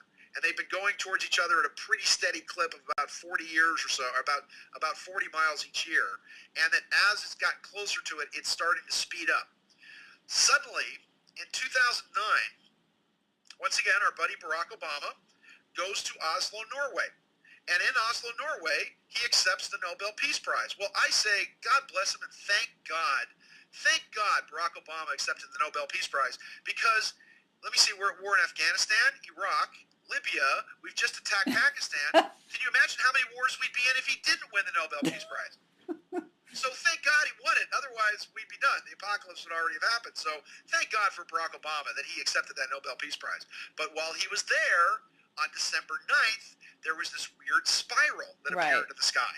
And all these world leaders watched this spiral in the sky. And I can tell you for a fact that IceCat, which is the Norwegian, or should I say the Scandinavian version of HARP, was cranked to 11 at that period of time, with all of these various sort of death rays pointing towards this point in space, creating, for all intents and purposes, a 0-point energy vortex, a black hole between here and the sun. That's what that spiral actually was, to bleed energy off the sun, to stop that from happening. But at the same time, you have this weird gray tetrahedron, this huge UFO floating around Red Square, and there's a big report on the net that I can't believe what didn't make all the local news, but that the magnetic pole somehow became unhinged from the center of the planet, and now instead of magnetic north moving towards true north, after 2009, apparently it listened to a little bit too much Fox News and like way too much Glenn Beck, because the planetary pole took a hard right turn and is now heading towards Siberia. And since then, it's moved close to 200 miles due east. And I was the only one that was jumping up and down telling people that not only is this significant, but now you're going to see massive weather systems on the East Coast, the snowpocalypse, snowmageddon, because now the Siberian Express that usually comes over and dumps down into the center part of the country is now moving east, which means that you're going to see all this crazy stuff start happening on the East Coast. So if you look at the bigger picture of this, and once again, if we go back to Japan, that if you look at the evidence that, and here's the interesting things about the Japanese earthquake, and we'll talk about Fukushima a little bit as well. But the interesting things about the Japanese earthquake is that, number one, Japan has it's some huge amount. It's not $1 trillion, but it's probably about $700 billion in unfunded pension plans as retirement for most of their older people, where the money has pretty much disappeared. It's pretty much like our Social Security, but the Japanese had a system that was set up by MacArthur after the war, where 6% of everything they make goes into the banks, which then allows them to literally retire with like $1 million when they turn 60 or so. Well, guess what? All that money's gone. And so it's interesting that now, after the earthquake, they don't really have to explain, number one, where that money went. Number two, the earthquake in Japan probably benefits the Russians the most, because the Russians are now currently the #1 producer of oil on the planet, and they're pumping out about approximately 9.8 million barrels per day. The Saudis are pumping out about I think about 9.4 or 9.2. Canada's pumping out about 8.8. United States is fourth, I think, at about either 8 or 7.8 or so. And then you get down to Venezuela and whatever else. Once again, thank goodness for Obama, because apparently we're going to have Brazil's oil to use pretty soon. Heaven forbid we should develop ours. But the but the challenge here is that now that there's 55 nuclear plants in Japan, the economic effect that the quake had on the United States was we had spent about $8 billion on development, on plants, on permits for brand new state-of-the-art, what they call atomic pebbles, if you will, but brand new state-of-the-art nuclear reactors that were going to be Obama's self-sufficiency plan, which were all based on the French model, where they've had fantastic success with nuclear reactors for about the last 30 years. Well, all that went right in the trash can. So $8 billion just went piffed, because no nuclear reactors, nobody's going to have them, nobody wants them in their neighborhood. So that's the end of the nuclear program for the United States, which of course is great for the oil companies and our buddies at British Petroleum. Part two of this is that Fukushima, which was built originally by General Electric, and is the oldest one of the plants, and is built on a fault line, and is built on the coast, and is the one where they said, please God, don't build this, and it's the big I told you so plan, is melting down worse than anything we've ever seen. I mean, to give you an idea that the disaster scale for atomic plants goes to 7. Well, that's as far as it goes, and it's been beyond 7. It's up to, I can't even tell you how far it is, because they don't even rate the disaster that this thing is behind. Since the quake has occurred, and I don't know why they're covering this up in the Japanese press and the world press, the only people that are reporting on it are the Mexicans. And this is Jaime Maussan down in Mexico, is these gigantic, massive waves of UFOs over Japan, specifically these huge tubes that have been seen actually over the reactor. There was an explosion at the reactor that they had film footage of what literally looked like a UFO diving into the explosion. Now there's a rumor, this is just a rumor which I can't verify, but that supposedly the last big sighting of UFOs over Fukushima actually had the effect of reducing the radiation levels, and that now apparently they're doing something to help. Whoever it is, or whatever it is actually doing something to help actually reduce the radiation levels there.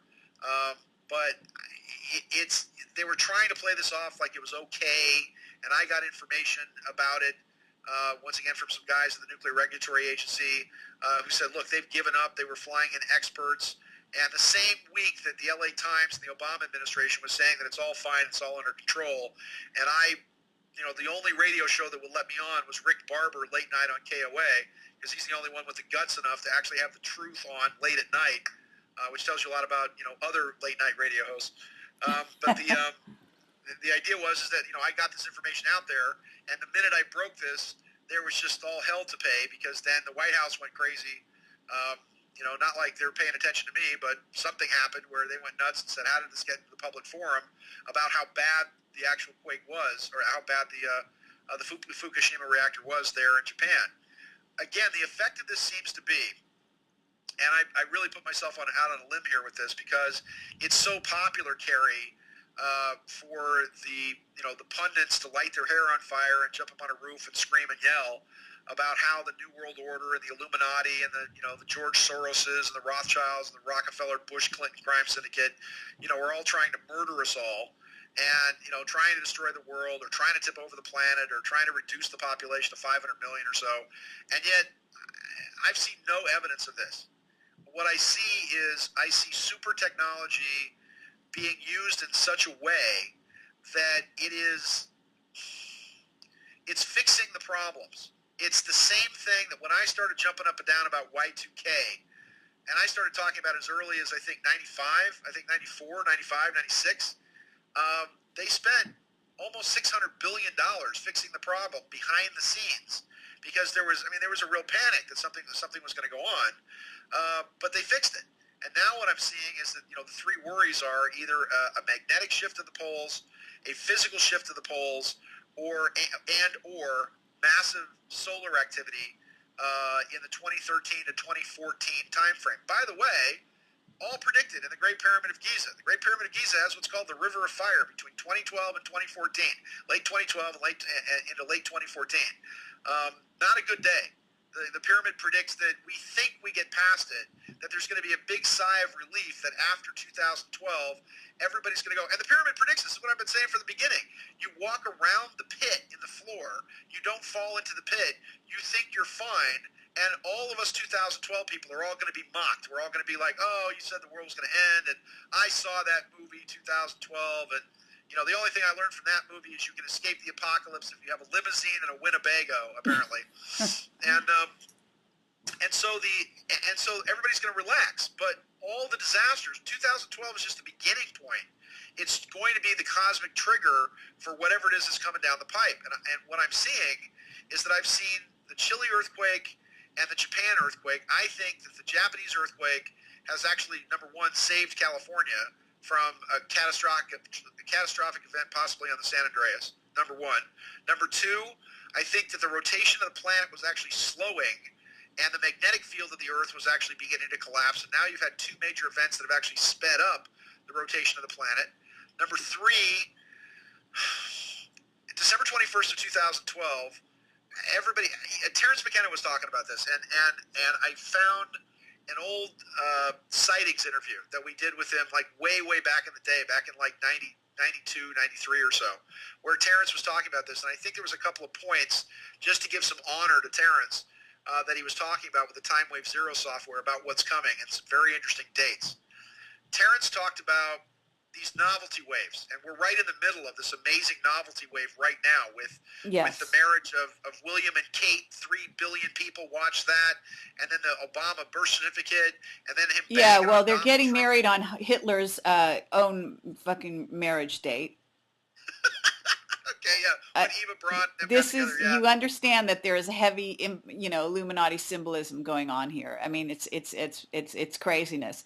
I don't agree with you with your conclusion. They are trying to eliminate 2/3 of the population. We have huge amount of data to that degree. In fact, their scenario is progressing, and they're moving along quite well. I appreciate what you're saying though about the polarities between the incident in the Gulf, which I've been told is actually a Stargate there, a very major Stargate, and for some reason they used a nuclear bomb there.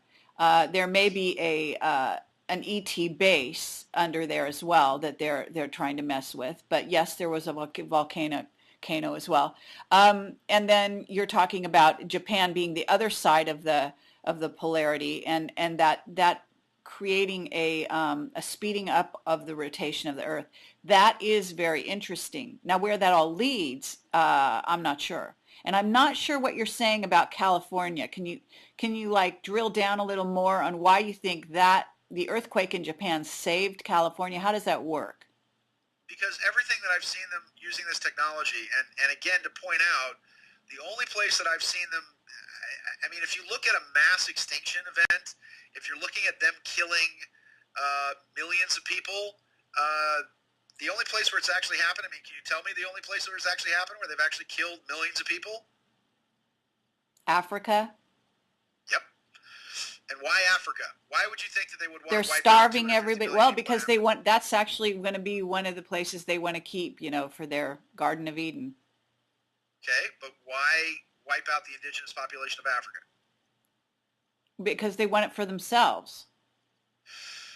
Okay, good. And if you want to think 50 years ahead, if you want to think like they think, and you have a period of global warming, which is then followed by a massive period of global cooling and possibly a glaciation of the planet, that if you also look at the Deepwater Horizon and the oil spill as slowing or possibly stopping what's called the Atlantic Conveyor. This Yes. is what the movie Day After Tomorrow was all about. You stop the Atlantic Conveyor, Yes. and basically Europe freezes to death. Right. That's not going to happen. The Europeans are not going to sit there and freeze to death. What they're going to do is they would actually need to move a mass population where? To the south, down into Africa. but there's people there. So what do? You wipe out the indigenous population of Africa. They've also found that, and once again, this is their thinking from the Project for an American 21st Century, Right. is that they find that a combination between Asians and Caucasians make far better slaves. Apparently, the blacks just haven't cooperated with slavery over the numerous events to enslave them over the past couple of thousand years. They just they haven't been able to really do it.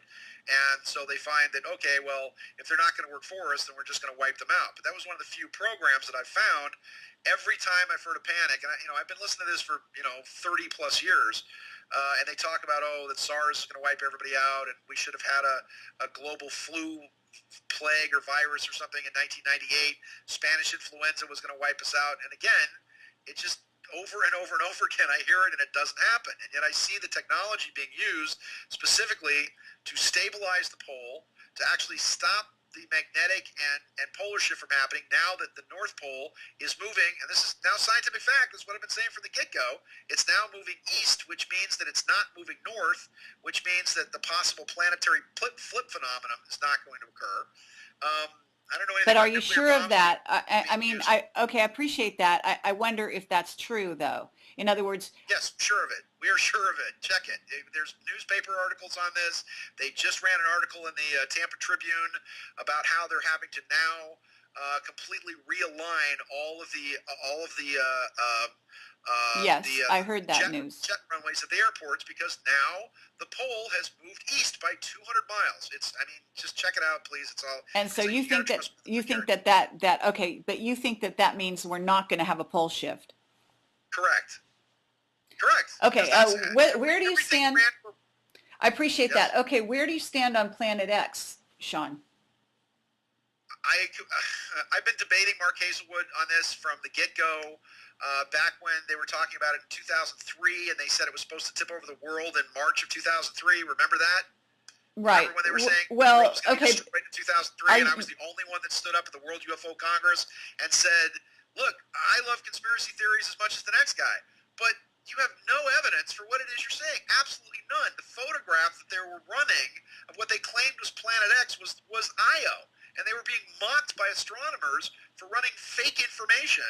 Okay, And okay. again, But it's nothing out actually, there. it is, look, are you familiar with the work of Andy Lloyd? Because there is a dark star, which is a brown dwarf, and that is Exactly. moving But into it's our not solar giving- system.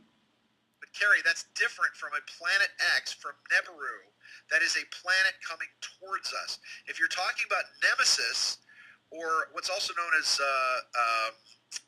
Nemesis and Tyche, I think is the other one, which is the sister of Nemesis, I think it is.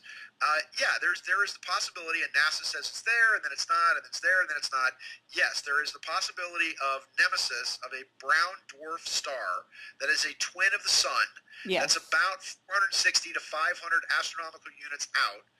But again, that is completely different from what they talk about as far as Nibiru or Maldek. And again, Right. I know Zacharias really well. I asked him, I was with Pete Carroll, my buddy, the head coach of the SC Trojans, at the New Life Expo, or the Conscious Life Expo in Los Angeles. And we sat down and we had dinner with Zachariah, and I'd known him for many years. And Zachariah, again, is saying, I feel like I've created this panic with the whole Planet X thing, because we don't know where the decimal point is in the Sumerian cuneiform, and it could be 3,600, 36,000, or 36 million. But he said specifically that if Planet X is coming towards us, that it's not going, in his best guesstimation, that it would not come around until somewhere. He talks about like the 29th century or something. Yeah, like that. I know. I saw him at the, New Life Expo or whatever they call Right. that. So yeah, absolutely. And he said it was like 75. He spoke there before he passed. Can I also point out that astronomy is the most populist science there is. A 14-year-old kid discovered Comet Hyakutake. Hale and Bopp were not really professional astronomers who discovered the Hale-Bopp comet. Everybody's got a telescope to be able to look up at certain parts of the sky and see things coming. And this isn't even a good conspiracy. I mean, I'm all for Okay, the but conspiracy thing. we're not talking. I'm not. Planet X is just a slang for what I was referring to. What I was trying to get at was really the dark star. Okay, let me hold on 1 second then. Let me explain that then. What you're talking about then is that at the same time the sun aligns with 27 degrees Sagittarius with the center of the galaxy on December 21st of 2012, okay, that as the Earth is moving around the sun, that there's another alignment, sort of a kill shot, if you will, that not only does the planet align first as the sun aligns with the center of the galaxy, but as the Earth moves around the sun, there'll be another alignment of the sun, if you will, with Nemesis, now mind you, with the center of the galaxy that many people believe will create a gigantic or massive graviton pulse or solar flare or kill shot. And the Undersecretary of Defense several months ago made a statement to a group of astrophysicists saying that February of 2013 is what we have to worry about, and that Yes. February of 2013 there may be a massive solar flare or some kind of pulse which could destroy life on Earth as we know it. And these astrophysicists were all up in arms saying, well, how do you know this? And he simply said, I know what I know, and he stormed out of the meeting. So, yes, again, whatever the Great Pyramid predicts as being what they call the River of Fire happens between 2012, late 2012, so let's call it 2014, through, let's call it 2016 or so, which is going to be a very bad day. But the 13th planet or the 12th planet, as Sitchin calls it, the 10th planet or the 12th planet, or whatever planet it is, this thing that's actually swinging close to us, and there's beings on it that live in gold or something or whatever. I mean, Sitchin showed the calendars of this planet actually coming around, but again, he talks about it not coming till the 29th century. The Billy Meyer case, but that's not actually. I mean, what happens is if there is such a planet, is actually rotating around the brown dwarf.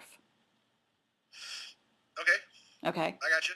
Okay, so But it's a different scenario, but you'd have to look into the work, and I have an interview with him, Andy Lloyd. He spent 10 years writing a book called Dark Star, and I encourage you to read it. He's also lives and has contacts with the GCHQ, and has suddenly went from spending 10 years writing a nonfiction book about the brown dwarf in which he proves the existence, and then pretty soon in the British press you start seeing articles about this coming up that validates what he was talking about. But on top of that, he turns from that to writing fiction. And you know what he's writing his fiction books about? The Anunnaki. Okay, and the return of the Anunnaki. Kerry, we're in a complete agreement. We're in agreement where I'm saying that research is valid. Yeah, I hear you. Guys that I was talking about are the people at Zeta Talk. And Marquez, please. Once again, got nothing against these guys, but they were writing a book at that time when I debated them that was basically saying that March, April, May of 2003 we're all going to die. Yeah, I know. I know all of that nonsense. Look, that's not our concern here.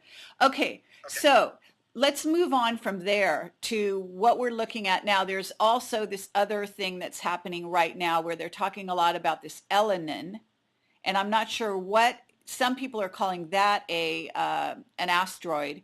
You know anything about that? No. Okay. It's just recent stuff that's been in the news about this and somebody's making a massive prediction that sounds full of disinfo.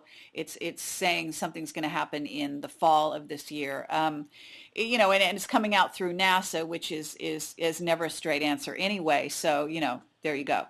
Now the only comment that I have on that is that when we were doing in 2003, I'd written 2 documentaries. The first one was Prophecy of the Pyramids, which we shot and we filmed, and part 2 of that, or the second episode, was supposed to be something called Timelines of the Bible Code. And the Bible Code has been it's been accurate and inaccurate.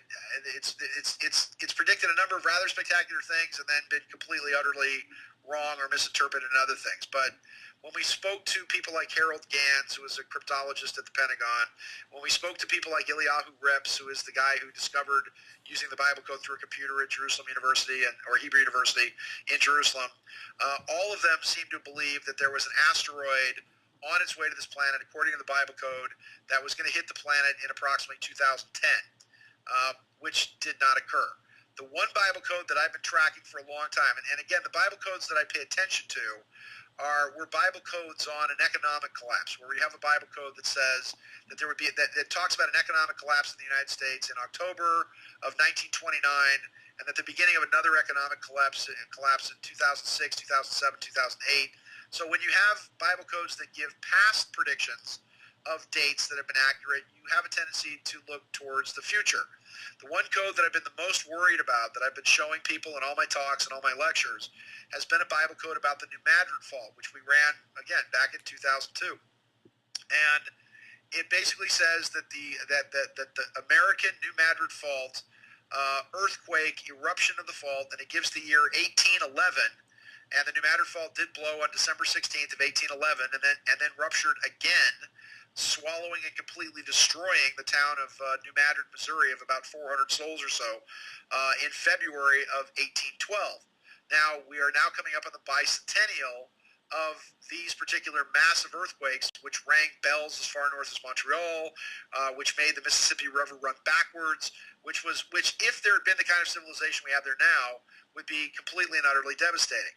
Now, this Bible code is now saying that the prospect for earthquakes, and it says prospect of earthquake 1811, and then it gives the dates of 2010 and 2011 as being the next rupturing of the New Madrid Fault. Now, interestingly enough, in 2010, there has been a lot of activity and a lot of activation of the fault line. That's the first interesting thing. The second thing is that all of these freak tornadoes and these freak storms and these things that literally have been dropping down and being 2 miles wide and moving through town after town and moving through state after state, every single one of these anomalous tornadoes that you're seeing just so happens to be approximately right on top of the New Madrid Fault. And if you actually laid the kill zone of the New Madrid Fault down with the concentration of the highest concentration of storms that we've seen in American history over the course of the past couple of weeks, you then combine this with a gigantic FEMA exercise that began in March of this year, where FEMA is now saying we're doing the largest earthquake exercise ever as a warning, if you will, for the bicentennial of the New Madrid Fault line. Just like they were doing an exercise during 9/11. I'm really worried about the New Madrid Fault. And if the Bible code is correct, then that means that we're looking at a rupture of the New Madrid Fault by October, because that would be the end of the Hebrew year. I'm not sure when the Feast of the Trumpets is this year, but Rosh Hashanah is usually late September, first part of October, and the Bible code goes from October to October approximately, because it's obviously on a lunar calendar. So that would mean a rupturing of the fault by this year. One other thing that is interesting as well, and this is getting back to Terence McKenna's TimeWave Zero software, if you look at Terence McKenna's research on the TimeWave Zero is based on the I Ching. He took the I Ching from when the I Ching started under King Wen, that's W-E-N, King Wen, and then he noticed that the 64 hexagrams over a course of a 60-year cycle actually unraveled in a Fibonacci wave or curve, then beginning again at the center with another Fibonacci wave or curve. And he noticed that when he started them at King Wen, I'm not exactly sure, it was like 5,238 BC or something like that, when the I Ching begins and unravels them all the way out to the end of time, he was coming to December 21st of 2012. If you then look at a number of mathematicians who've worked with the TimeWave Zero software, what's called the Kelly graph, what's called the Chiliac graph, what's called the Huang Tai graph, all of these different mathematicians who have been looking at this novelty wave or curve. And again, we're right dead center in the middle of the top of the novelty wave right now, which then begins to go all the way down towards the end of the year. Then you take all of that information and you compare it with Cliff High, with his web bots and his web spies, if you will, looking for, and again, I've been trying to get a hold of Cliff back, and we've been trying to go back and forth, because again, if you and I are having a conversation about this, and this conversation is going out to the millions of people who listen to your show around the world, and our conversation becomes a conversation amongst those people, our conversation then becomes perception, and that perception then becomes reality. And this is kind of what the web bots then pick up, is that when you have super creative people like yourself that are talking about things that are of a concern to them, then we as prophets, if you will, get other people interested and other people kind of concerned about this, which then becomes the whole perception of reality. Well, if you look at Cliff High's web bots, the Webbots, the Chiliac graph, the Kelly graph, the Hung-Tae graph, everything, all of these things all peak at what they call a tipping point approximately November 10th, 11th, and 12th of this year. So let me just combine everything together. You have Dr. Carl Kalaman, who says that the ninth wave of the calendar, the end of the calendar, the hyperactivation of human evolution, 16.4 billion years, if you will, begins on March 9th and ends on October 28th of 2012. Well, literally about 2 weeks later, you have November 11th and 12th, which is now the tipping point of all of these scientists, if you will, and the tipping point of the Webbot graph. And then take Terence McKenna into it. Let's give Terence some props, because Terence, one of the things that I think is completely missed on this, Terence was saying that the very last wave, the last Fibonacci curve, would be 385 days back in time from December 21st of 2012. And I'm thinking, okay, why 385 days? And I was looking, because I looked at this, and it was just a brief thing that I was seeing on this, and I'm like, why 385 days? And then it hit me. 385 days is exactly a 13-month lunar cycle. So that's a lunar year. 13 months is 385 days. 385 days back from December 21st of 2012 is December 2nd. So if you're looking at October 28th, November 10th, 11th, and 12th, and December 2nd, within that 45-plus day period.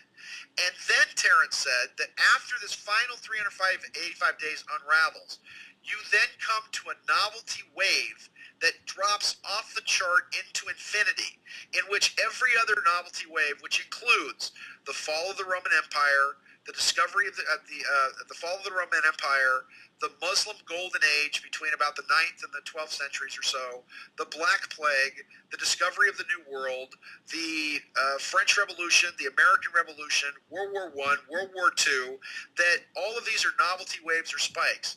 Whatever happens on December 21st of 2012 is greater than the sum of all of those combined. And my question to him was, Terence, what could it be? And Terence said the only thing that I can think of is that it ends duality, it ends the separation between men and women, if you will. It ends, and where that separation really begins is I guess you could say the garden, if you will, because it's the separation of the left and right hand sides of the brain, which for all intents and purposes is the separation of the logical didactic with the quantum time emotional intuitive. So those come back together. And in essence, what you're looking at is what I call the redemption of Eve. That Eve in the garden listens to the snake and bites the apple and then gets Adam to bite it. And then God comes along and says, who bit the apple? Did you eat that apple, Adam? And he goes, the first thing out of his mouth is, nope, her fault. She did it. Of course, typical guy blames the girl for everything. So nope, her fault. She's the one that did it. And here's what's interesting. Up until the 10th century, there's a verse where God says when he lays the curse on Adam and Eve, and he talks to the snake, and he says to the serpent, I shall put enmity between her seed and thy seed, and she shall crush his head. This is where it gets weird. The head of the snake. She's going to crush his head, the head of the snake. But he, the snake, shall bruise her heel, is how it originally reads. The 10th century, they changed that because they don't want you to know that there's the possibility of a female messianic figure coming in the future. And in the 10th century, they change it from, and she shall crush his head, and he shall bruise his heel, which fundamentalists will tell you, oh, well, that's the promise of Jesus and the promise of the Messiah, because they couldn't have the woman who reappears, by the way, in the book of Revelation as the woman who gives birth to the mighty man with the red dragon snapping at her heels, but she becomes the lady of the seven stars, which is all the symbolism of the Pleiades and whatever else, but it talks about this new generation of kids being born, all these amazing things happening, but it literally puts into a better effect the understanding that there is a feminine aspect of Quetzalcoatl coming, the female establishment of the blue magnetic feminine DNA helix or ray, if you will, a realigning of the right and left-hand sides of the brain. Because Terence said it has to be the end of duality, Because with the end of duality, you don't see good and bad. You see positives and negatives. You see nights and days. You don't see anything as inherently evil, if you will, but things as being what they are. And that after 2012, his exact words were, I think the only thing that could happen that could create a novelty wave as huge as this is predicting is the possible invention of time travel. Because if we can travel through time, it completely destroys our understanding of the linear nature of the universe. Well, but that's already been invented and done. Sure. So that's the trouble. And if you want to know how it's done, my book, Sands of Time, if you want to get it, it's on the website, Sands of Time. It's okay. has the equation, it shows you the development of it, it shows you what they're doing with it now, and our next book is going to be about how they did travel back in the past and do a lot of kind of interesting things. Okay, well, thank you for that, because I appreciate that you have firsthand knowledge of some of Terence McKenna's thoughts in this regard, because he was a really amazing soul, and you know, it's wonderful that you can relate some of his thoughts on these very sort of weighty matters. Okay, well, at this point, thank you. That's a great summary of what you see and what you understand in terms of what may be coming in the near future. Then to get back to the New Madrid Fault, because we have evidence, we have information. Let's put it that way. That indeed it is going to be the next thing that goes, and I personally have been warning certain people about that myself. It seems to be pointing in that direction. What I have been told by whistleblowers is that the situation in the Gulf, that there was actually a nuclear bomb that went off in the Gulf and caused most of what happened there, and that it has stimulated sort of a vulnerability that will eventually cause the New Madrid Fault to go, and that's part of the plan.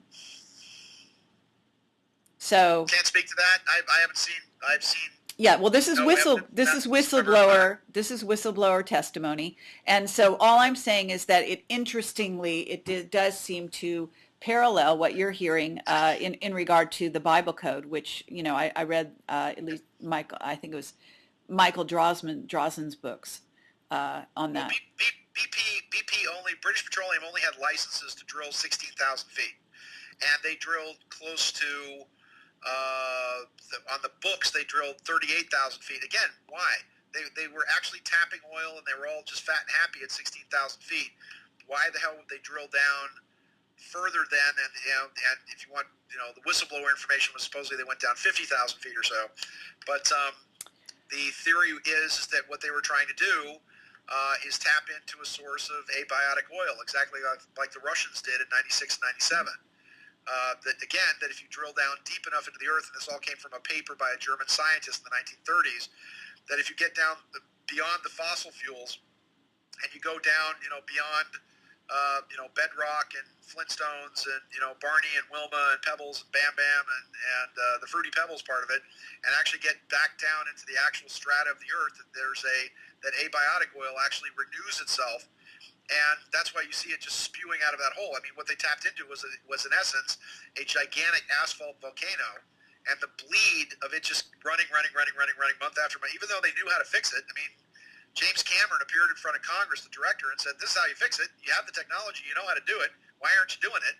So that was the big mystery. The big mystery is that they knew it was going to go. Exactly. The head of BP sells his stock. Halliburton does all kinds of stuff. Right. I think the greater aspect of this might be is that then Halliburton and Donald Trump then buys up all this land around Louisiana.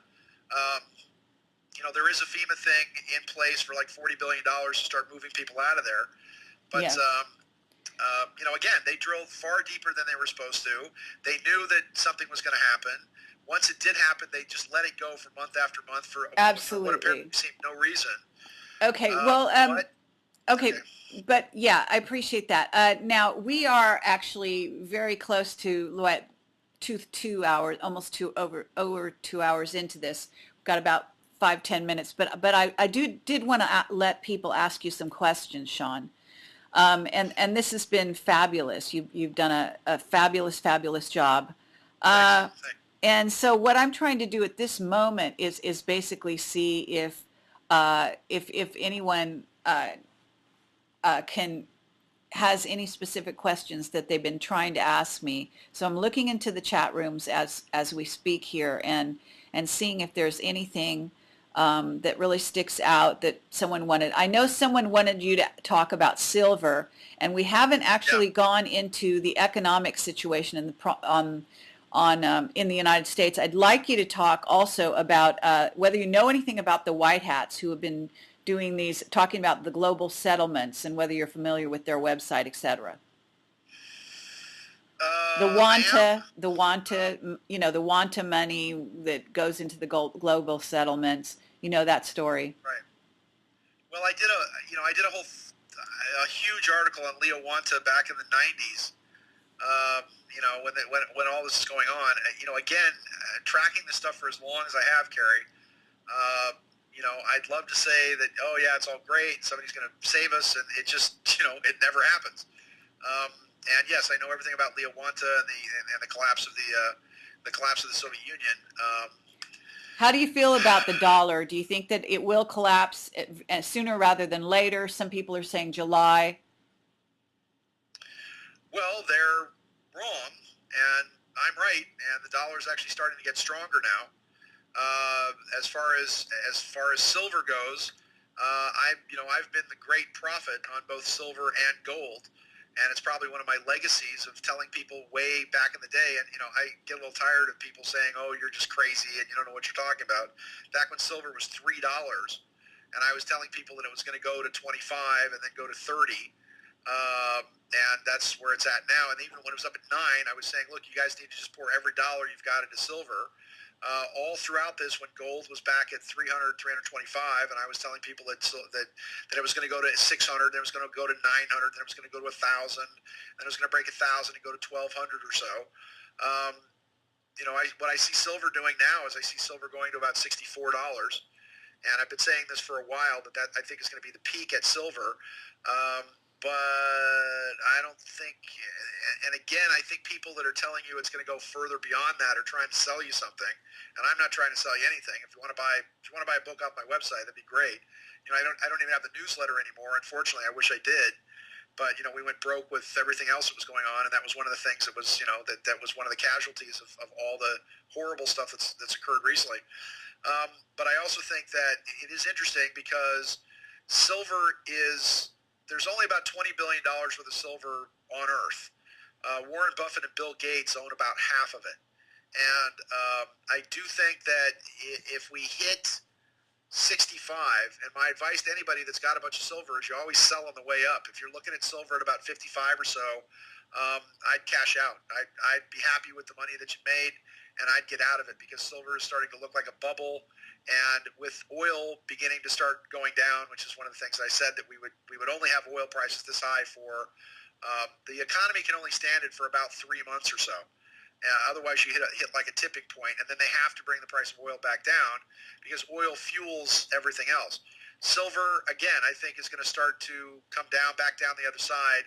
And the minute silver starts to go, it's going to be the trial balloon bubble for the collapse of gold. There's a lot of people still trying to sell you gold, telling you gold's going to go to 2,500 and 3,000 or so. I'll give you some advice for nothing. If you want to hedge your bet, there's a really interesting stock out there called DZZ. That's like dog, zebra. And if you buy DZZ, I think it's about $7 a share.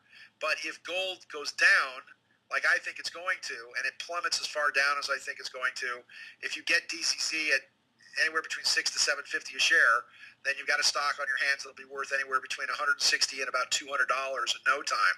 And it's a good hedge because I think they're going to pop the gold bubble here pretty soon. It's smelling, gold particularly is smelling exactly like my predictions about the collapse of the dot-com bubble. It's smelling exactly like my predictions of the collapse of the stock market a couple of years ago. You're going to see the stock market go to 14,000. Again, this has been my prediction over and over again. Back in the day, years ago, I said the stock market would go to 14,500. It went to 14,387, I think, and because I missed it by 100 points, I got a bunch of flack from people because, oh, you know, it didn't go to 14.5, you know, you're an idiot. But it's going to go back to the 14,000 range, 14.5 or so. I know, it's just, you know, there's so many haters out there. I love everybody, and I try to be nice to everybody, and apparently I am the most loved and hated person on the web, and I never talk bad about anyone and never try to say anything bad about anybody. But I think that So where do you think the dollar is going? well, that's what's interesting, again, is that if you look at what the dollar is and what it does, the United States, again, does not play well with others. And instead of our economy collapsing, oh, we go take over, say, Libya, let's say, or we put a puppet regime in Libya to get their oil and get their gold and get their water, which is the most valuable thing in Libya right now. People don't realize that Gaddafi spent $25 billion on the man-made lake project, which was an aqueduct, which is probably 10 times greater than the Mulholland Aqueduct, and one of the greatest engineering feats of the 21st century. Gaddafi last year said, now we really have to be worried about the Americans because they will triple their efforts to topple us, because now they not only have gold, no debt, an amazing banking system and structure, and now they've got water. And Libya is our fallback position for the 21st century. When we get out of Afghanistan and out of Iraq, the United States was always planning on going to Libya. And we just didn't like Gaddafi. So we topple him, we put in a puppet government, and Libya becomes yet another state of the empire. So everybody that talks about the United States collapsing doesn't realize that we have a $15 trillion economy. The only economy greater than ours is all of Europe, which makes about $1 trillion more a year.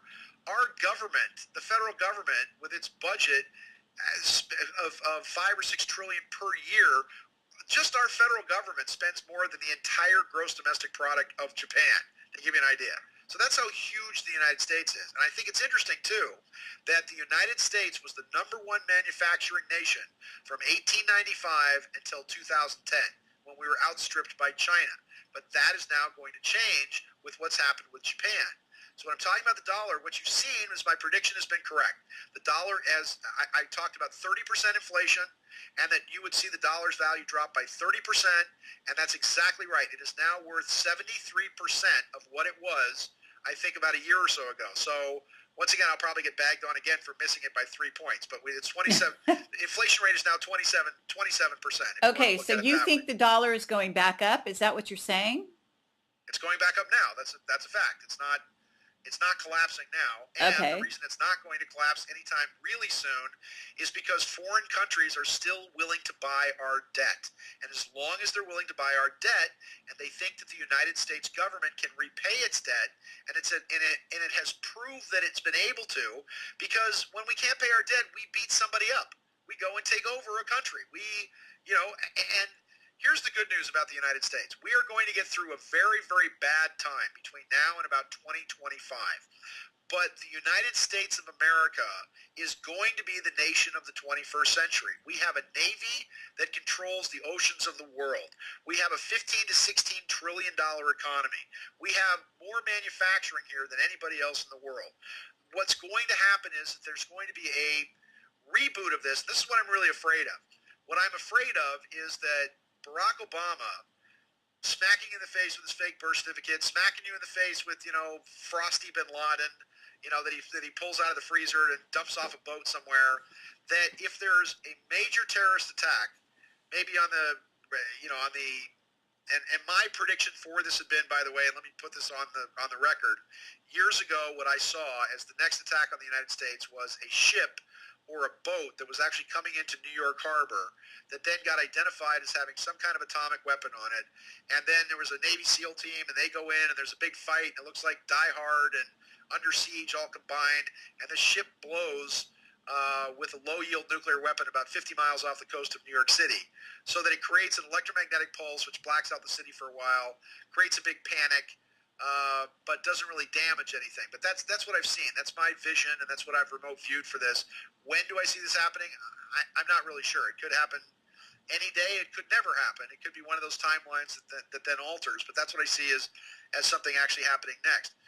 If the tipping points that we're talking about, let's put all this together now. April 8th and 9th, George Soros spends $50 million to get 200 of his best buddies together Right. in Bretton Woods, New Hampshire, and does the Bretton Woods 2 conference. The Bilderbergers are going to be meeting in Switzerland within the next couple of weeks or so, which are going to now talk about the ideas that Soros, because Soros is basically the Rothschild representative, and is considered the voice of reason, if you will, for the Bilderbergers. Soros was the one that was vehemently against the Iraq War. Soros was the one that was vehemently against the Bush family. Soros is the one that started Air America to basically start bagging on Bush because he didn't like the Bush-Clinton-Rockefeller crime syndicate version. The Rockefeller version was, we're going to beat up the world, we're going to kill everybody, we don't care about the sheep, we're going to shear them, we're going to kill them. You know, that's just the way it's going to be. The Rothschild version is, look, it's a kinder, gentler socialism. We're going to build the same prison, but we're going to give you a blanket and a pillow. We're going to give you health care. And if you look at where the Rothschilds have been preeminent, they set up countries like France. They set up countries like Canada. Pretty nice places to live. It's a slave state. It's completely socialist and utterly fascist. But again, you have health care. It's a pretty nice place to live. You got a lot of time off. You get 6 weeks vacation. The Rothschilds are saying, yeah, I've heard that. If you put the carrot up, that people will be far more willing to accept the mark of the beast, to accept the health care program, to accept the socialized structure, if you give them some creature comforts or whatever. And that's the conversation that's going on behind the scenes. But what Soros has said is that he said, look, the New World Order ship has sailed, and if you're not on it, you're going to get left behind. And they've got some kind of plan in place that's going to be key to the tipping point of the world that is going to occur at some point between October 28th and let's call it the 1st of 2012, and once again, Terence McKenna's date was December 12th. The WebBot and Chiliac Graphs is November 10th, 11th, and 12th. So they're all within spitting distance of each other. And the question becomes whether or not it's some kind of massive terrorist attack, whether or not it's, Obama just once again proves that he's George Bush with a tan. If you like George Bush, you're going to love Barack Obama because he's done everything that George Bush did except better, bigger, badder, and blacker than George Bush did. And, he hasn't done a single thing. He's not this hopey, changey guy. And, you'll notice the guys that are all for peace are the guys that get shot. The minute they get in and say, no, I'm going to go to war, I'm going to blow stuff up, I'm going to do whatever, you never get rid of those guys. Those are the guys that are deified. Right. And about 3 or 4 weeks ago, Obama had some kind of deal behind the scenes where they handed him the keys to the kingdom and said, we're going to give you everything that you want, so because you've been a good boy and you've carried out the agenda for whatever it is. What I'm afraid of is that when you consider the first Bretton Woods conference is what put together, the International Monetary Fund, which really put together the current tax system that we really have. Right. You're looking at something that's going to be international and United Nations based, which means Bretton Woods 2 would probably mean that Soros would set up some kind of World Bank, would probably dump the Federal Reserve note into, I guess, what you call a basket of currencies, sort of like a reserve currency that's a lot of different things. But Soros has made the rather outrageous statement that the model of American capitalism no longer functions because he and his pals have been responsible for completely destroying it.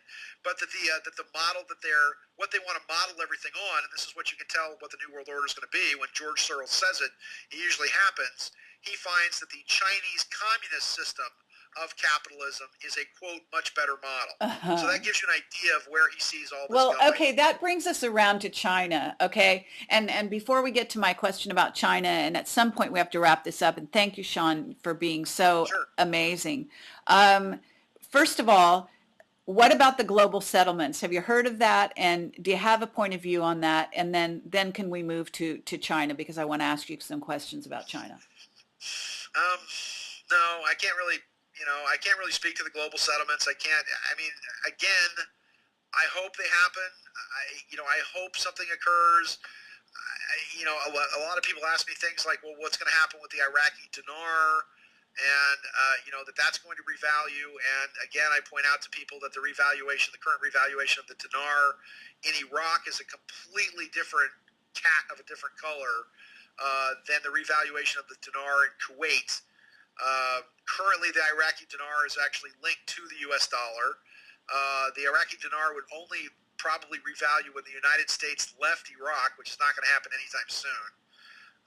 So there's all these people that bought. I mean, the only good news is that I think Donald Trump, put some chump change into it. I think he put like $30 million into buying dinars. If they revalue, they can revalue it like, 3 cents. But there's people talking about, that's going to go up to $1 or $3, and they're all going to be millionaires. And again, if you did that to the Iraqi dinar, you would completely wipe out the Iraqi economy now. And as far as the global settlements go, I know that Leo Wanta, there's a claim that Wanta has got these billions of dollars, and yet he keeps getting beat up in court every time he goes. They've said that he's insane. They've said that he belongs in a mental institution. I just don't see anybody out there with billions of dollars that they're going to dump on us. The good thing that I see, again, is that the thing that they're really afraid of. I mean, let's take the flipping of the planet thing. They're fixing that. The sun going crazy. There's all kinds of weird stuff going on around the sun right now that I don't know if it's our technology or extraterrestrial technology or whatever else. The thing they're most afraid of is us. The thing is that they don't know how to handle an awake and aware population, which is one of the things that seems to be the guarantee of what 2012 represents, is that 2012, and remember, if you look at where the calendar begins in 3115 BC, the Hindu Vedic calendar actually has the age of the Kali Yuga beginning in 3115 BC. The Hebrew calendar begins within about 50 to 100 years of 3115 BC. The Mayan calendar begins in 3115 BC and ends on December 21st of 2012. And scientists have told us that there was a mass glaciation of the planet, a huge ice sheet that basically froze most of the Earth. It created the frozen woolly mammoths. It created the Austrian Iceman that they found, which was one of the best preserved sort of, the skeletons of its day. Entire mummified guy. It created the ice sheets in Peru. And again, this is Harvard and Princeton going down there and saying, what you're saying is you think that this is going to happen. This happened in days, to complete my sentence. This happened in days, not years, not decades, not thousands of years. Right. This happened virtually overnight, which is when one calendar ends and another one begins, which does not bode well for 2012. But what does bode well for it is the Mayans say that what the ninth wave represents is that the winds of change will blow away hierarchies. That's happening. That these winds of change will occur where one man cannot and will not continue to be the slave of another, which is what you're seeing in the Middle East and what you're about ready to see in the United States. You're seeing the collapse of the Federal Reserve System, primarily because if you look at the astrology of Pluto now moving through Capricorn, you're going to see banking systems destroyed, monetary systems destroyed. But at the same time, you're going to see earthquakes and oil and infrastructure, all these things that Capricorn rules. And as Pluto moves through Capricorn, we have the same astrological alignments as occurred right now in our history, as occurred between 1766 and about 1780. So all the planets are in the same place, including we're going through a Saturn return right now with Saturn in Libra. We're going through the first Pluto return in the country's history. Everything is lining for another massive American revolution. Again, the revolution of this. And the biggest part about this is Aries, as of March, I think, January, I think it is. But right when the revolutions and the revolts began with in Egypt, you had Aries, you had Uranus, which is the planet of change and nuclear energy and violent shocks, but that moved into Aries, and that's moving in, and that's going to be in Aries for about the next 7 years. Yeah. So the same revolution that you're seeing in the Middle East is now spreading into Europe. It's already gone through Greece. You're going to see that same revolt begin in Portugal, in Germany, in England, and eventually, as state governments begin to collapse, it's going to then transfer here to the United States because people are just going to be mad as hell and they're not going to take it anymore. And the veils, it's all about the veils being ripped away. The word apocalypse means that which is hidden being revealed, that things have been occulted or hidden from our view. And that is going to be what then rips everything away. And I'm really worried that we need to be at the crest of that wave so we can control the trajectory of what the new civilization is going to look like, rather than leaving it to the Obamas and the George Soroses and the Clinton, Rockefeller, Bush syndicate guys, because they know the chaos is coming. Everything we've talked about tonight, they know. And okay, Sean, thank you. Okay. That's lovely. It actually, there seems to be some kind of shorting out happening right there while you were winding that up. I'm not sure if it was on your end or on my end, but at any rate, that's absolutely superb for you to cover all of that in this span of time, and I really do appreciate it. We haven't really had a chance to allow people to ask questions, and you know, we've been going now for 2 hours and 15 minutes actually. So I do want to thank you. If there's any last words you want to say, go right ahead. And I think we've covered pretty much everything that I was hoping we would cover. It's what I always try to say. What I always try to wrap things up with, that each civilization has its own motto. You have the Egyptians that talk about. Okay, your sound is actually going right here. I'm not sure what happened. You might want to unplug your earphones and give it a shot like that. Hear me now? Okay. No, it's all garbled. You know, I can tell that you're trying to talk, but it's very, very bad. Let me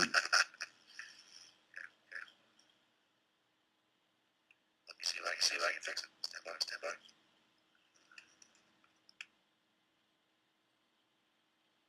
Okay. Can you hear me now? No, actually, it's actually a little worse. Are you able to take your earphones off? I think I reset everything. Hold on. All right. Okay. Why don't we end it right here? Actually, you're the one breaking up. It's not me. It's you now. All right. Okay. Thank you very much, Sean. Let's quit while we're ahead. Thank you so much. You're going to be appearing at my Awake and Aware conference, just so everyone knows, in September, the 23rd, 24th, and 25th, and that will be wonderful for people to get an update at that time from you. And hopefully we'll talk again between now and then. Okay. All right, Kerry. Thank you. Lots. Really appreciate you. Let me have your show again. Okay. Thank you so much. Bye-bye. Because my PhD is in therapeutic psychology and therapeutic counseling, actually. So it's been really rewarding for me to work with the guys over in West Adams and the people, and try to make the area around the University of Southern California better, and do what I can do to contribute to the school, and its purpose and its mission, which is to help people. So that's great. That's what I've been working on. And I'm a little tired today because I drove all day. I was visiting family in Reno, and I've been on the highway all day, so I'm a little subdued. And I was rushing home just so I could get on the Skype with you and put on my little tie and get all dressed up for you. Yeah, very, very impressive, I must say. Okay, Sean. Well, just for people that aren't familiar with your background, and I know it's hard for you to go all the way back there, but I still think that some of those stories are worth telling, and I like to have you get credit where credit is due, because I think that, as you've titled your book, The Sands of Time, a lot of this stuff that you've done in the past has kind of gone by the wayside and been forgotten about. I know you were on Coast to Coast with Art Bell in the early days. Probably, nonstop. I don't even know how many times a year you would be on there. And you've also got a record of psychic hits that you've made over the years, and I'd like you to talk about that. Okay. Well, when Coast to Coast first started out in '91, it goes all the way back to the beginning of the phenomenon of Coast to Coast. Art Bell was just kind of a guy in the middle of the night that was sort of a right-of-center political talk show host. And when we started going out to a place called Area 51, let me see, the evolution of Coast to Coast is kind of interesting, because in 1990, I worked on a documentary series called UFO Contactees. And it was executive produced by Joe Randazzo, and Richard Kashansky was our cameraman. And we traveled around the world for about 4 months, doing the most extensive documentary actually ever done at that time on the UFO contactee movement, or people that have been contacted by UFOs. Anybody, actually, anybody had a dog barked at a UFO, we went out and talked to them, and we talked to scientists, researchers, contactees, abductees, and we traveled all around the world in the early part of 1990. But we went to Canada, up and down the East Coast, went to South America, went to England. We were in England when the modern crop circle phenomenon was beginning, camping out in the fields. Went to Billy Meyer's farm in Switzerland. Met Dr. Anthony Ribera in the Humo case in Spain. Went up and down Italy to Genoa, the Fortunato Zanfretta case. I mean, all these massively famous cases in Europe. The Alice Haggerty case in Cape May, New Jersey, who was being abducted and taken on board craft and being used as a breeder. I mean, what happened? We put about 600 hours of video together of all of these individuals, and then one of the people, just to bring it back around to Art Bell and Area 51, that we interviewed was a scientist named Bob Lazar, and Lazar at that time had just kind of defected from Area 51, and he said, well, look, you don't have to believe anything I say. Go out to the 18-mile marker on Highway 375 by this mailbox on Wednesday nights about dusk, between about 6:30 and 9:30, and you'll see them test. You don't have to believe what I say. So a year later, in February 25th, I think it was, of 1991, it was kind of weird because it was the anniversary. It was the anniversary of the Battle of Los Angeles, which they made a movie out of, which happened on February 25th of 1942, when this big UFO parked itself pretty much over Culver City, Playa del Rey, Marina del Rey, and just hung there for hours while the military bounced like thousands of rounds of ammunition off this thing. But I took a friend of mine who was a reporter from the LA Times, and some other friends out there, and she was in a car with a reporter ahead of us, and myself and my other buddy Jeff. We're in a car and literally almost got hit by this UFO. I mean, this thing came right down in front of us, stood on its edge, started swirling around, doing all kinds of crazy things. We smashed the car into the side of the road. We ran after it. We got our faces all burned by it when it started coming towards us, and it lit up and made this kind of ringing sound, and then kind of shot off. And we ran back to the car and drove all the way back down to the road. And the people that have been going out there since November, December were Anthony Hilder, Norio Haikawa, Gary Schultz. I mean, they were kind of the diehard guys that had been there like November, December. I didn't get out there until February of '91 or so. But we watched this thing bounce around in the valley for the better part of a couple of hours. Never mind. No, we can do it. Never mind. We just tell it right here. It's all right. It's okay. Yeah, you should be okay. Okay, so we can start. I'm just gonna start from here. I'm not gonna turn it off again and on again. At the moment, you look good. Melissa, you're in the frame. I guess you know that. Yes, I know. Hold on one second. We just need to change a couple of things here. Testing 1, 2. Can you hear me better? Okay, you have sort of a pink or a red light on you, Sean. I don't know if you have any way of changing your lighting, or if you that's fine. Want to, but it's up to you. Okay, so let's just start and go with it at the moment. So, Sean David Morton, it's very nice to have you on my show, and this is Kerry Cassidy from Project Camelot. Unfortunately, my video is not, I don't know, the computer doesn't seem to have enough juice to put me on the screen at the moment, so we'll bear with that until it shows up. At some point, it may resolve itself, but for the moment, it's not showing up. But okay. You can hear my voice okay, and I can hear yours, and you are on live stream, live, as it were, and looking very good. So it's lovely to talk to you, and finally we get a chance to sit down and actually do an interview. We do have people watching, and they will be able to ask questions in the chat from time to time, so we can pause every once in a while and do that. But basically, this is going to be recorded on live stream, and I'm also recording this using a normal sort of video camera, just in case we have some technology issues, which I have had from time to time. Okay, so Sean, I'd love you to introduce yourself because there are some people that don't know who you are, and I know that's hard to believe because you're so well known. And you've been on Coast to Coast for many, many, many years. And Sean is a very well known psychic, intuitive, and well, he's an author. He's a filmmaker. He's been on television. He really started out in the early days with UFOs, and really covers the gamut. He's been around a very long time. He doesn't look it, but he has been. And I sure feel it, but and I'd love you to just kind of start at the beginning because this is a 2 hour interview with you, and so we have some time here to really go down some different roads. okay. Well, I think that says it all. I hate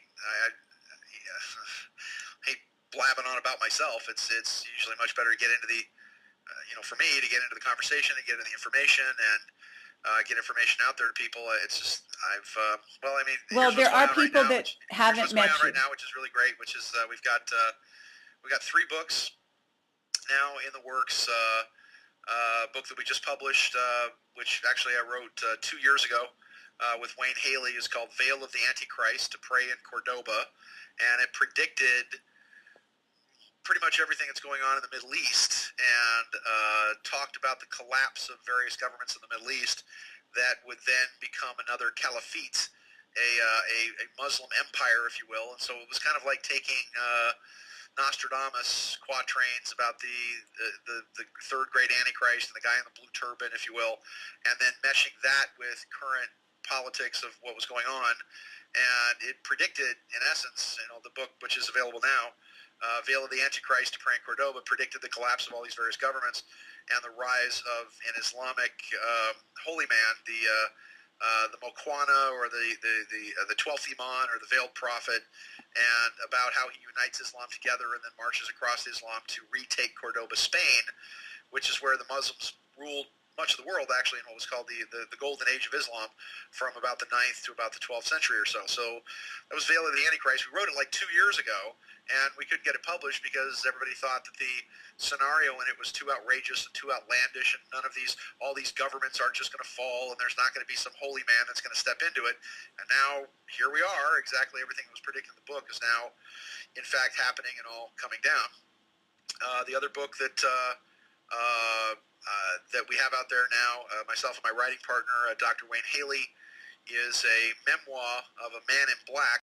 About 2 years ago, we received from the estate of a man who, from a ways away, and then the next day, February 26th, it appeared on the front page of the Los Angeles Times, and that very much brought Area 51 out of the shadows and into the light of day. The only place that was open with a telephone was this place called the Little Ailey Inn that was run by lovely, lovely people, Joe and Pat Travis. And we started literally getting on the payphone and calling this guy Art Bell, because he was the only person we could pick up on our radio, and he was the only guy that was actually on that late at night. And we started calling Art about all these adventures we were having out at Area 51. And Art just became fascinated with it. And as I started to call in, my relationship with Art kind of evolved, because I was more of a kind of a spiritual and intuitive psychic that was just that had stumbled onto Area 51. And in May of '91, I found this hilltop that actually looked down on the base, and I realized that I could climb up this hill, which was on public land, and look right down their throats. And some very strange stuff happened that day, and there was a huge sandstorm that was actually epicentered at Area 51, and there were helicopters that crashed, and Vegas blacked out, and all kinds of very, very weird stuff happened the day that I actually found this hilltop, which was like May 30th, I think, of '91. A couple of weeks later, myself and a friend of mine, Fred Isles, and I went out, snuck up there, hit on the rocks, and actually filmed things going on at the base, which also included this really funky bright light that used to actually come in every morning, Thursday morning at about 4:50 a.m., and which we learned was actually what some people thought was a UFO actually was just this plane that was coming in and lighting up and then coming down and then landing at the base. But sometimes it was a plane that would light up and come in, and other times there was another object that would pop up at 4:50 a.m. that would then juke around and do all kinds of crazy things. But on this particular occasion, this video, which always pains me because it's shown on virtually every TV show that's ever been done on Area 51 has my footage in it. I don't know how they stole it, but shows that plane. And I've been accused of, it's a hoax or a fake or whatever, and I've never said anything other than the fact that it's been a plane. You hear us on the tape going, it's just a plane. But they show it because it looks all spooky in the fog and whatever else. But we had other video of the ships moving around and all that. So, my jumping up and down about this thing for a while literally turned Area 51 into an international phenomenon. And I took a lot of celebrities out there and film directors and things that led to the movie Independence Day, and we took the cast of the writers for The Simpsons out there, and I took Betty Thomas, who was a very famous director. I mean, a lot of people just kind of got on board with this, and I just thought it was fun. I was just going out every couple of weeks, and people said, well, put something together. So we used to put these vans together, and everybody kind of pitch in, and we'd go out there and start spending the night, and then everything got moved in '93. So we were out there for about 6 months or so without seeing a thing, and then we finally just kind of gave up, realizing a lot of stuff had been moved to Utah. And in that period of time, then my relationship with Art Bell and Coast to Coast sort of kind of blossomed, because Art was starting to let me talk about my predictions, and he had heard about how I predicted the San Francisco earthquake in 1989. I'd made the predictions on the air months in advance about the Northridge earthquake. I said it was going to happen in Northridge. I gave the epicenter. I gave the magnitude. I think I actually missed the exact date of the quake by about 10 days. Because of that, I got all kinds of death threats and whatever else. So over the course of this, Art's show at its height was being listened by 26 million people around the world, and that actually comes from the statistics from Clear Channel when they bought it. But 26 million people. It's certainly the current host certainly doesn't have that many people on it now, but it's which is really kind of a shame that the show has gone down as much as it has. But so that's what's going on, and it gave me a chance, not only in my Delphi Associates newsletter, to write down my predictions, to say, look, this is what I'm predicting. Here it is in black and white, and then get on the air in front of 26 million people and make a prediction. Which I think had Art kind of scared. I mean, it got to the point where I would say things on the radio and they would happen and so dramatically occur exactly the way that I was talking about, that Art started to be kind of the opinion that, well, Sean, I don't know if you're predicting it and it happens, or because you say it in front of this many people that it happens because you say it. So he started sort of muzzling me on some of the predictions. And I said, well, you have all these other guys on that make all these crazy predictions about the end of the world and whatever else. And he said, well, yeah, Sean, but we all know they're full of crap, and the stuff you say happens, and the stuff they say doesn't. So,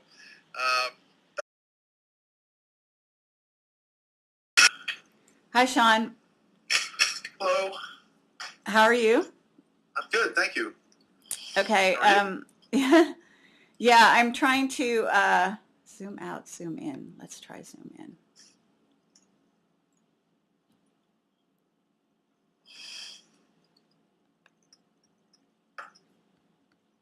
There they are.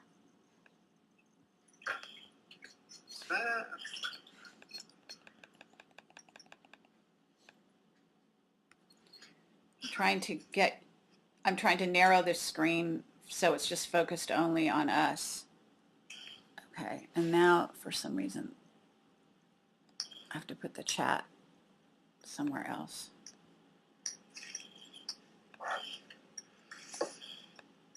Okay, so that looks good so far.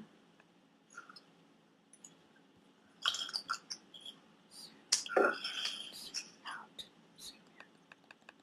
don't have a headset for this. I don't think you need one. If we find out we have echo, you can get one, but at the moment it doesn't look like we need one. And okay, I think this should be working. So what I'm going to do is, can you hear me okay? I can hear you fine. Great. Okay. So I don't know if Melissa has another computer, but you guys can, she can watch on another computer the live stream so that she can tell you how everything's looking if you want. Okay. You just go to projectcamelot.org and click on, just scroll down and click on the poster. It takes you to Project Camelot TV, and you scroll down to, she'll see the live stream picture of you. And there's Okay.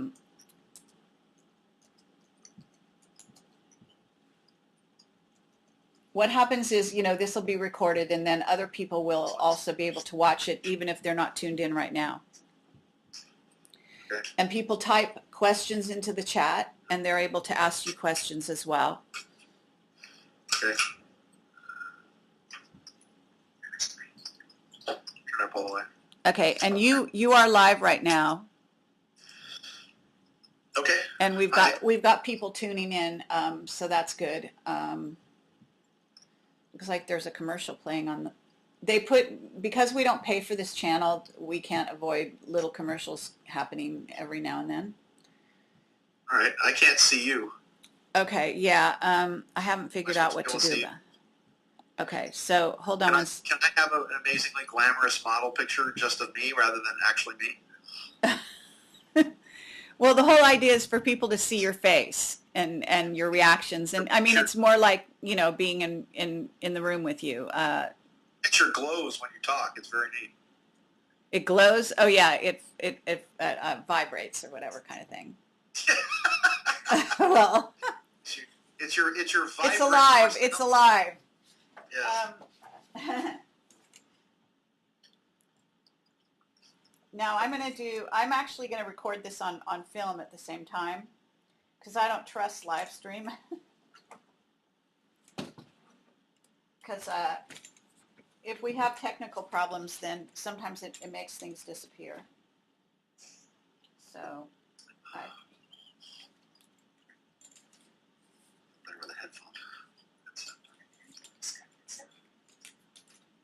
Can you hear me okay, Sean? I can hear you perfectly. Great. I do, actually.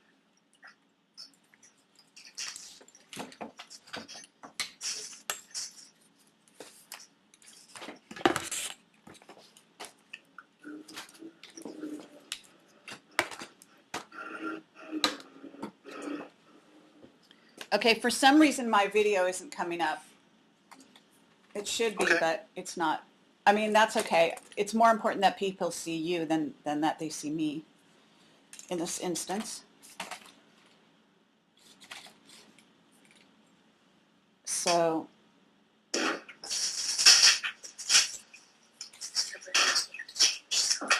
What?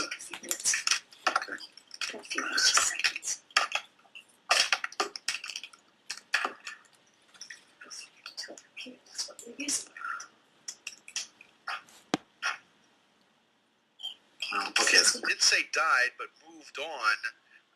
A man who was a real man in black, a person that had been feeding us information from the inside about everything from super technology to extraterrestrials to planetary defense systems to what was going on at Area 51.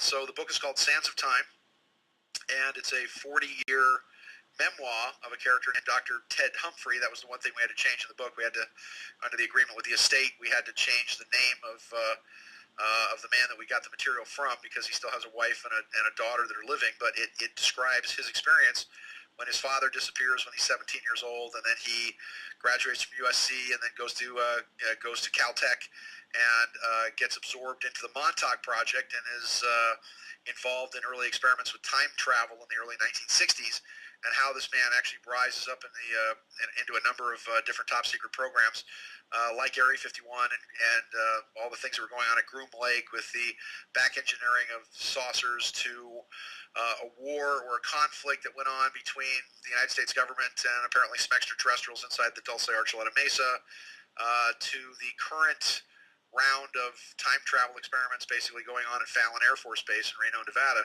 So Sands of Time is out there. It's actually it's kind of a rare edition, because we've printed a few to get out there to just kind of friends and family and fans, but it's in the process of getting picked up by a very major publisher, and we're working on a 13-part miniseries right now, which we're going to pitch to some some television executives and all. Awesome. And then one other book that we're getting. Sean, 1 second before you continue, I want to know, is what you're saying is that the book itself is based on the truth, though, that this man really does exist. Well, part of this is that another thing about this, that not only did the person actually exist, but as part of the science that he gave us, and this was part of the ground-shaking part of this, part of the science that he gave us as part of this to prove that, that we weren't just pulling people's leg, is he actually gave us the mathematical equation of the unified field theory. And so we now have a United States patent pending, not only on the unified field theory, but also on an application of the unified field theory, which is called the superluminal gravitational communication system, which we've been approached by some pretty major people on. It would be basically a global instantaneous communication system that would allow for instantaneous communication and transmission of virtually unlimited data, voice, video, whatever else, and distance is no challenge. You can actually instantaneously communicate whether or not it's between you and I, and whether or not I was on Earth and you were on Pluto. You could instantaneously communicate, and it doesn't break the special or general theories of relativity, because it's actually using a folded space-time continuum application of the unified field theory. So in Sands of Time, we actually put the unified field theory and the explanation of how it came through, and some explanations of how Einstein actually came up with it, that he actually scribbled it on a piece of paper right before he died, actually in his office at Princeton, actually saw the equation and fell over dead, and they actually pulled the piece of paper out from underneath his head.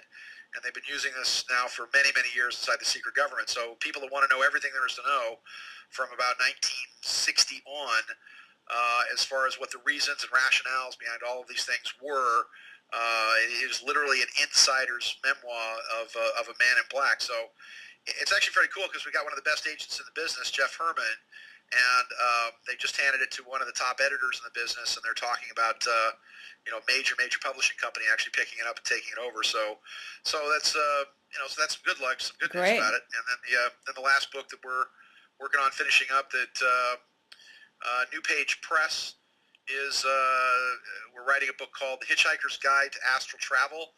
Everything you always wanted to know about getting out of your body, but were afraid to ask. So that's going to be a book about astral travel and about spiritual exercises and all that. So that's the writing aspect of it. Sands of Time, Veil of the Antichrist, and Hitchhiker's Guide. Sands of Time and Veil of the Antichrist are available.